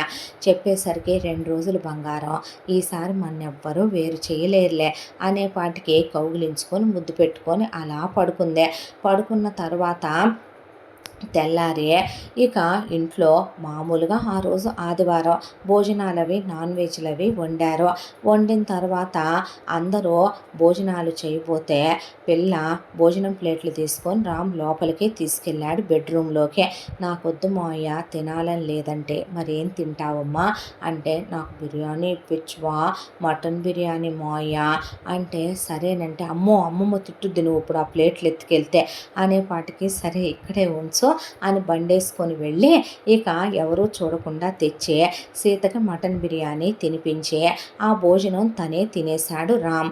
ఆ తర్వాత పడుకున్నారు సీతారాం. పడుకున్న తర్వాత విషపు ఆలోచనలతో చొరబడ్డాడు నాగరాజు వీళ్ళ జీవితంలోకి. అందులో నాగరాజు చేసిన అతిపెద్ద దారుణమైన మహాపాపం ఏంటి అంటే ఆ రోజు వాళ్ళందరూ తిన్న ఆహారంలో విషం దొరక్క వాడు మత్తుమందు కలిపాడు. వీళ్ళందరినీ ఊచకోత కోసేద్దామని బాగా పదును పెట్టించుకొచ్చి ఒక కొడవలి సిద్ధంగా పెట్టుకున్నాడు. వాడి కోపం కక్ష వాడి భార్య జనని మీద, అలాగే వాడిని ఎదిరించి వాడి కూతురు సీతని తీసుకొచ్చారు కాబట్టి రామ్ మీద, సుందరి మీద. అసలు ఇదంతా జరగటానికి కారణం సీతే కాబట్టి సీత మీద వాడు పగబట్టి పెద్ద డ్రామా ప్లే చేసి మారినట్టుగా నటించి వాడు 2 విషయాల గురించి వచ్చాడు. ఒకటి సీత జీవితం పతనం చేసి సీత బ్రతుకు సర్వనాశనం చేసేయాలి. రెండోది వీళ్ళందరినీ ఊచకోత కోసి చంపేస్తే ఆ తర్వాత ఆస్తంతా వాడికే వచ్చుద్దే అనే దాంతో వచ్చాడు వాడు. వచ్చి మెల్లగా వీళ్ళింట్లో జననిని అడ్డం పెట్టుకునే వాడు చొరబడ్డాడు. అయితే ముందు రామ్ గొంతే కోసేద్దాం సీత గొంతు కోసేద్దామని లోపలికి వెళ్ళేసరికి రామ్ మత్తులో పడిపోయి నిద్రపోతున్నాడు కానీ సీత ఫుడ్ తినకపోవటంతో ఉలిక్కిపడి లేచింది. నువ్వు నీచుడువని, నువ్వు మారలేదని, నువ్వు దిగజారిపోయిన వెధవ్వని నాకు తెలుసురా నీచుడా అనే పాటికి ఆ అమ్మాయిని పొడవలు తీసుకొని తోసేసేపాటికి ఆ అమ్మాయి దారుణంగా కొట్టాడు లేవలేకుండా సీతనే. చుట్టుపక్కల వాళ్ళని పిలుద్దామంటే ఆ అమ్మాయి నోరు మూసేసి ఏంటే రెచ్చిపోతున్నావు, వీడితో కాపురం చేసి కులుకుతున్నానులే నేనేమీ చెయ్యలేను అనుకున్నావా, అత్త కొడుకుని వద్దని వీడితో వచ్చి కులుకుతున్నావా, సరేనే ఏమన్నా అందంగా ఉన్నావే, ఏమన్నా వంపు సొంపులు తేలాయే, ఇక్కడికి వచ్చిన తర్వాత నీకు ఎటు వాడు సుఖాన్ని ఇస్తున్నాడో అత్తయ్య కొడుకుని నువ్వెటు వద్దన్నావు, నాకు వావి వరసల్లాంటి ఎటు లేవు, నీ అమ్మ ఎటు ముసల్దైపోయిందే కాబట్టి నిన్ను ఇప్పుడు నేను చెరుస్తాను, ఎవడికి చెప్పుకుంటావో చూస్తాను అని ఆ అమ్మాయిని మానభంగం చేయబోయాడు నాగరాజు. ఒరేయ్ నువ్వు నా కన్న తండ్రివిరా, అయితే ఎవరు చెప్పారే ఈ నీతులన్నీ, ఎక్కడి నుంచి వచ్చాయి రాజ్యాంగంలోకి ఈ నీతులు, ఒక విషయం అడుగుతాను, కుక్కకు పుట్టిన కుక్క మళ్ళీ తిప్పి అదే కుక్కతో కాపురం చేసి పిల్లల కంటల్లా కోళ్ళు కాకులు వీటన్నిటికీ వావి వరుసలున్నాయా, మనుషులకు మాత్రమే అలాంటి ఎందుకు చెప్పు అనేసరికి మావయ్య మావయ్య అమ్మమ్మ అమ్మ అని ఆ అమ్మాయి అరుస్తున్న మత్తులో ఉన్న వీళ్ళెవరూ లేవట్లా. అంతా దాంట్లో సీత సెంటెడ్ క్యాండిల్స్ వెలిగించి పెట్టుద్ది బెడ్రూమ్లో. అది తీసుకొని రామ్ మీద ఇసిరేసేపాటికి రామ్కి ఎక్కడో ఆ అమ్మాయి కేకలో వినిపిస్తూ లేచి ఒకవైపున అమ్మాయి చున్నీ తీసేసి నాగరాజు ఏదో చేయబోతుంటే లేస్తున్నాడు పడిపోతున్నాడు, రామ్ లేస్తున్నాడు పడిపోతున్నాడు. అంతా దాంట్లో నెత్తి నీళ్లు పోసేసుకున్నాడు. అయినా మొత్తం వదలటం లేదు. గోడకేసి తలకాయ కొట్టుకున్నాడు. అయినా ఆ తర్వాత పక్కనే ఉన్న క్యాండిల్స్ మీద చేయి పెట్టాడు. మత్తులోంచి బయటికి రాలేకపోతున్నాడు. ఉండలేకపోతున్నాడు, నాగరాజుతో పెనుగులాడలేకపోతున్నాడు, ప్రతిఘటించలేకపోతున్నాడు. వాడేమో సీత మీద పడిపోతున్నాడు. దాంతో ఏం చేయాలా అని బ్రెయిన్ పనిచేయక ఆ పక్కనే నాగరాజు తీసుకొచ్చిన కొడవలుంటే అది పెట్టి గొంతు మీద పెట్టించి వేసేపాటికి నాగరాజు కింద పడి కొట్టుకొని రక్తం ఓడుతూ ప్రాణాలు పోయినాయి. ఈలోపు చుట్టుపక్కల జనాలందరూ పోగయ్యే. ఇక రామ్కి నెత్తి మీద నీళ్ల మీద నీళ్లు పోసేపాటికి ఇంజక్షన్లు ఓడిచ్చారు. అక్కడికి డాక్టర్స్ వచ్చి దాంతో మత్తులోంచి తేరుకుని ఒకవైపున జనని సుందరి కూడా లేసి వచ్చేసరికి సుందరి లాగి దవడబెట్టి తీసింది జననినే. ఇదంతా నువ్వు వాడితో ఏకమై చేశావా అమ్మా అని సీత అడిగేపాటికే ప్రమాణ పూర్తిగా చెప్తున్నానమ్మా, సొంత తమ్ముణ్ణి కూతుర్ని వాడి పొట్టన పెట్టుకోమని చెప్పే ఇల్లాలని కాదమ్మా, నేను కన్న కూతుర్నే చెరచమని ఎలా చెప్తానే, నీచమైన కుక్కలా తయారయ్యాడు వాడు అన్న తర్వాత ఏదేమైనా రామ్ చేసింది మర్డరు. పోలీసులు వచ్చారు, రామ్ని అరెస్ట్ చేశారు. వెనకాలే సీత పరిగెత్తి నేనున్నాను మావయ్య, నేను బయటికి తెచ్చుకుంటానని. సీత ఆల్రెడీ ఒక సీనియర్ లాయర్ దగ్గర వర్క్ చేస్తోంది కాబట్టి ఆయన సీత కలిసి కేసు వాదించడం మొదలుపెట్టారు. నాగరాజు వాళ్ళ అమ్మ నాన్న చెల్లెళ్ళ మొగుళ్ళు అన్నల పెళ్ళాలు కలిసి ఇదంతా వీళ్ళే చేశారనే అంతా దాంట్లో జనని సాక్ష్యం చెప్పిందే. ఒకవైపున నాగరాజు హింసలు పెట్టాడు, వీళ్ళందరూ టార్చర్లు చేశారంటే జనని తిరుగుబోద్ది, రోజుకో మగాడిని పిలిపించుకునేది, మమ్మల్ని రమ్మనమంది, ఈ పిల్ల చెడిపోయింది, ఈ పిల్ల తిరుగుబోద్ది, అసలు ఇదే వాళ్ళ నాన్న రమ్మనమని ఉంటుంది, వీళ్ళందరూ కలిసి గూడుపుటాని చేసి నాగరాజుని అక్కడికి పిలిపించి ఊచకోత కోసారనే పాటికి అదంతా అబద్ధమనే, వీళ్ళు చెప్పేది నిజం కాదనే సీత వాళ్ళ సార్ని తీసుకొని వెళ్ళి నాగరాజు వాళ్ళ ఇంటి పక్కన ఉన్న వాళ్ళందరికీ దండం పెట్టి అడిగితే వచ్చి వాళ్ళందరూ వీళ్ళు కిరాతకమైన మనుషులనే, జననిని పెళ్ళైన దగ్గర నుంచి హింసలు పెడతారని, ఆ పిల్లని చిన్నప్పటి నుంచి చిత్రవధకు గురి చేశారనే, వీళ్ళు మనుషులు కాదు నరరూప రాక్షసులని వాళ్ళ ఇంటి చుట్టుపక్కల జనాలే చెప్పిన తర్వాత వాడు వేశ్యాలోలుడు, రోజు వేశ్యల్ని తీసుకొచ్చి వాళ్ళను కూడా హింస పెడతాడనేసరికి వెళ్ళి సీత ఆ వేశ్యల కాళ్ళు పట్టుకుంటే వాళ్ళు వచ్చారు. వచ్చి బాబు వాడు మనిషి కాదు, ఒక ఆడదాన్నే ఆడదనేది మర్చిపోయి వాడు ఏదో ఒక మరబం అన్నట్టుగా ప్రవర్తిస్తాడు బాబు ఆడవాళ్లతో, వాడు పరమ నీచుడయ్యా, పరమ వికారమైనటువంటి వ్యక్తివాడు అని చెప్పి వాళ్ళు కూడా సాక్ష్యం ఇచ్చిన తర్వాత చేసిన దాంట్లో రామ్ తప్పేమీ లేదనే, కన్న కూతురైన సీతనే చెరచబోయాడు నాగరాజనే, ఆత్మరక్షణ కోసం ఆ క్షణం ఏం చెయ్యాలో తెలియకే రామ్ అలా చేయాల్సి వచ్చిందనే, నాగరాజు నిద్రమాత్రలో కలిపేయటం వల్ల వీళ్ళందరూ మత్తులోకి వెళ్ళారనే, ఆ శాంపిల్స్ కూడా దొరకటం వల్ల దాన్ని సాక్ష్యంగా పరిగణలోకి తీసుకుంటున్నాము అనే రామ్ని జైలు నుంచి రిలీజ్ చేశారు. 6 నెలల కాలం సీత నిద్రాహారాలు మర్చిపోయే రామ్ కోసం చదివిన లాకి న్యాయం చేయాలి, మామయ్య పెట్టిన భిక్ష ఇది అనే దాంతోపాటు నాగరాజు ఫ్యామిలీ మొత్తానికి శిక్షించింది. సీత జైల్లో నుంచి బయటికి రాకుండా వేయించిన తర్వాత ఇక రామ్ రిలీజ్ అవుతున్నాడని తెలిసి సీత ముందే వెళ్ళిపోయింది. వెళ్ళేసరికి రామ్ పరిగెత్తుకుంటూ వచ్చేసరికి రామ్కి దిష్టి తీసేసి ఆ తర్వాత నా పెళ్ళాం ఏదమ్మా అనేసరికి ఇక్కడే ఉండాలిరా పిల్ల అన్నాక బాబుగారు అమ్మాయి గారు లోపల ఉన్నట్టున్నారు అని పనమ్మాయి అంటే లోపలికి వచ్చి చూస్తే మంచం మీద తెల్ల బట్టలు పెట్టున్నాయి. నీకోసం నేను ఎక్కడుంటానో నీకు తెలుసు మావయ్య, తొందరగా రెడీ అయి రావా అన్న తర్వాత రామ్ తెల్ల బట్టలు వేసుకొని వెళ్తుంటే ఎక్కడికి రా, నా పెళ్ళాం ఎదురు చూస్తుందమ్మా, ఎల్లయ్యా ఎల్లో, ఈసారి ఆ దేవుడే తోడుంటాడని ఆవిడ పంపించింది. ఒరే క్యారేజీ తీసుకొని వెళ్ళు అని క్యారేజీ కూడా ఇచ్చి పంపించాక పరిగెత్తుకుంటూ రామ్ వెళ్ళి నిచ్చెనెక్కి పైకెక్కేపాటికి సీత అక్కడ తెల్ల చీర కట్టుకొని అలా కూర్చొనుంది దేవతలాగా.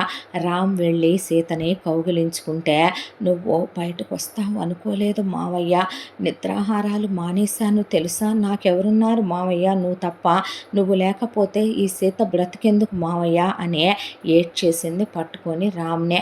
ఆ తర్వాత ఏడవబాకు బంగారం అనే దగ్గరికి తీసుకున్నాడు. ఇద్దరు చాలా క్లోజ్గా, ఇద్దరు ఇన్నాళ్ళ విరహం, ఎన్ని సంవత్సరాలు వాళ్ళిద్దరూ కూడా దూరంగా ఉండటము ఏమో కానీ చాలా క్లోజ్గా హ్యాపీగా ఇంటిమేట్ అయ్యారు. తెల్లవారుతూ సూర్యుడు వచ్చేంత వరకు కూడా ఇద్దరు క్లోజ్గానే ఉండి ఆ తర్వాత ఇంటికి వచ్చేసరికి ఏమే పిల్లాడు కలిసినట్టున్నారు, బాయిలరే వేడి నీళ్ళు పోసుకుంటారు ఒళ్ళు నొప్పులు రాకుండా అంది సుందరి. ఆ తర్వాత ప్రతి రాత్రి వసంత రాత్రిలా గడుపుతూ సీత ప్రాక్టీస్కి వెళ్ళొస్తూ రామ్ వ్యవసాయం చేయించుకుంటూ జనని అన్నీ వదిలేసి దేవుళ్ళలోకి దిగిపోతే నీ బతుకు చెడా, నీ బతుక్కి ఆ పని ఎప్పుడో చేసినా అందరి జీవితాలు బాగుపడాయి అంది సుందరి.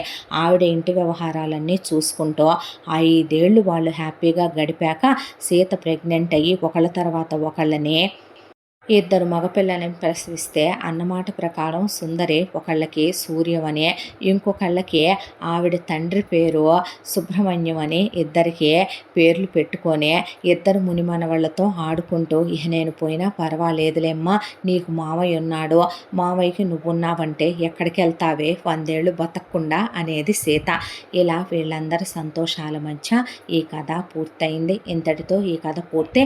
మళ్ళీ మరొక మంచి కథతో కలుసుకుందాం. తప్పకుండా మన ఛానల్ని లైక్ చేయండి, షేర్ చేయండి, సబ్స్క్రైబ్ చేయండి, బెల్ ఐకాన్ క్లిక్ చేసి ఆల్ అనే బటన్ని ప్రెస్ చేయడం మర్చిపోకండి. ఇంత మంచి కథను మనకు అందించిన కథా రచయిత్రి సాయి లలిత గారు. మరో మంచి కథతో కలుసుకుందాం. Thank you so much.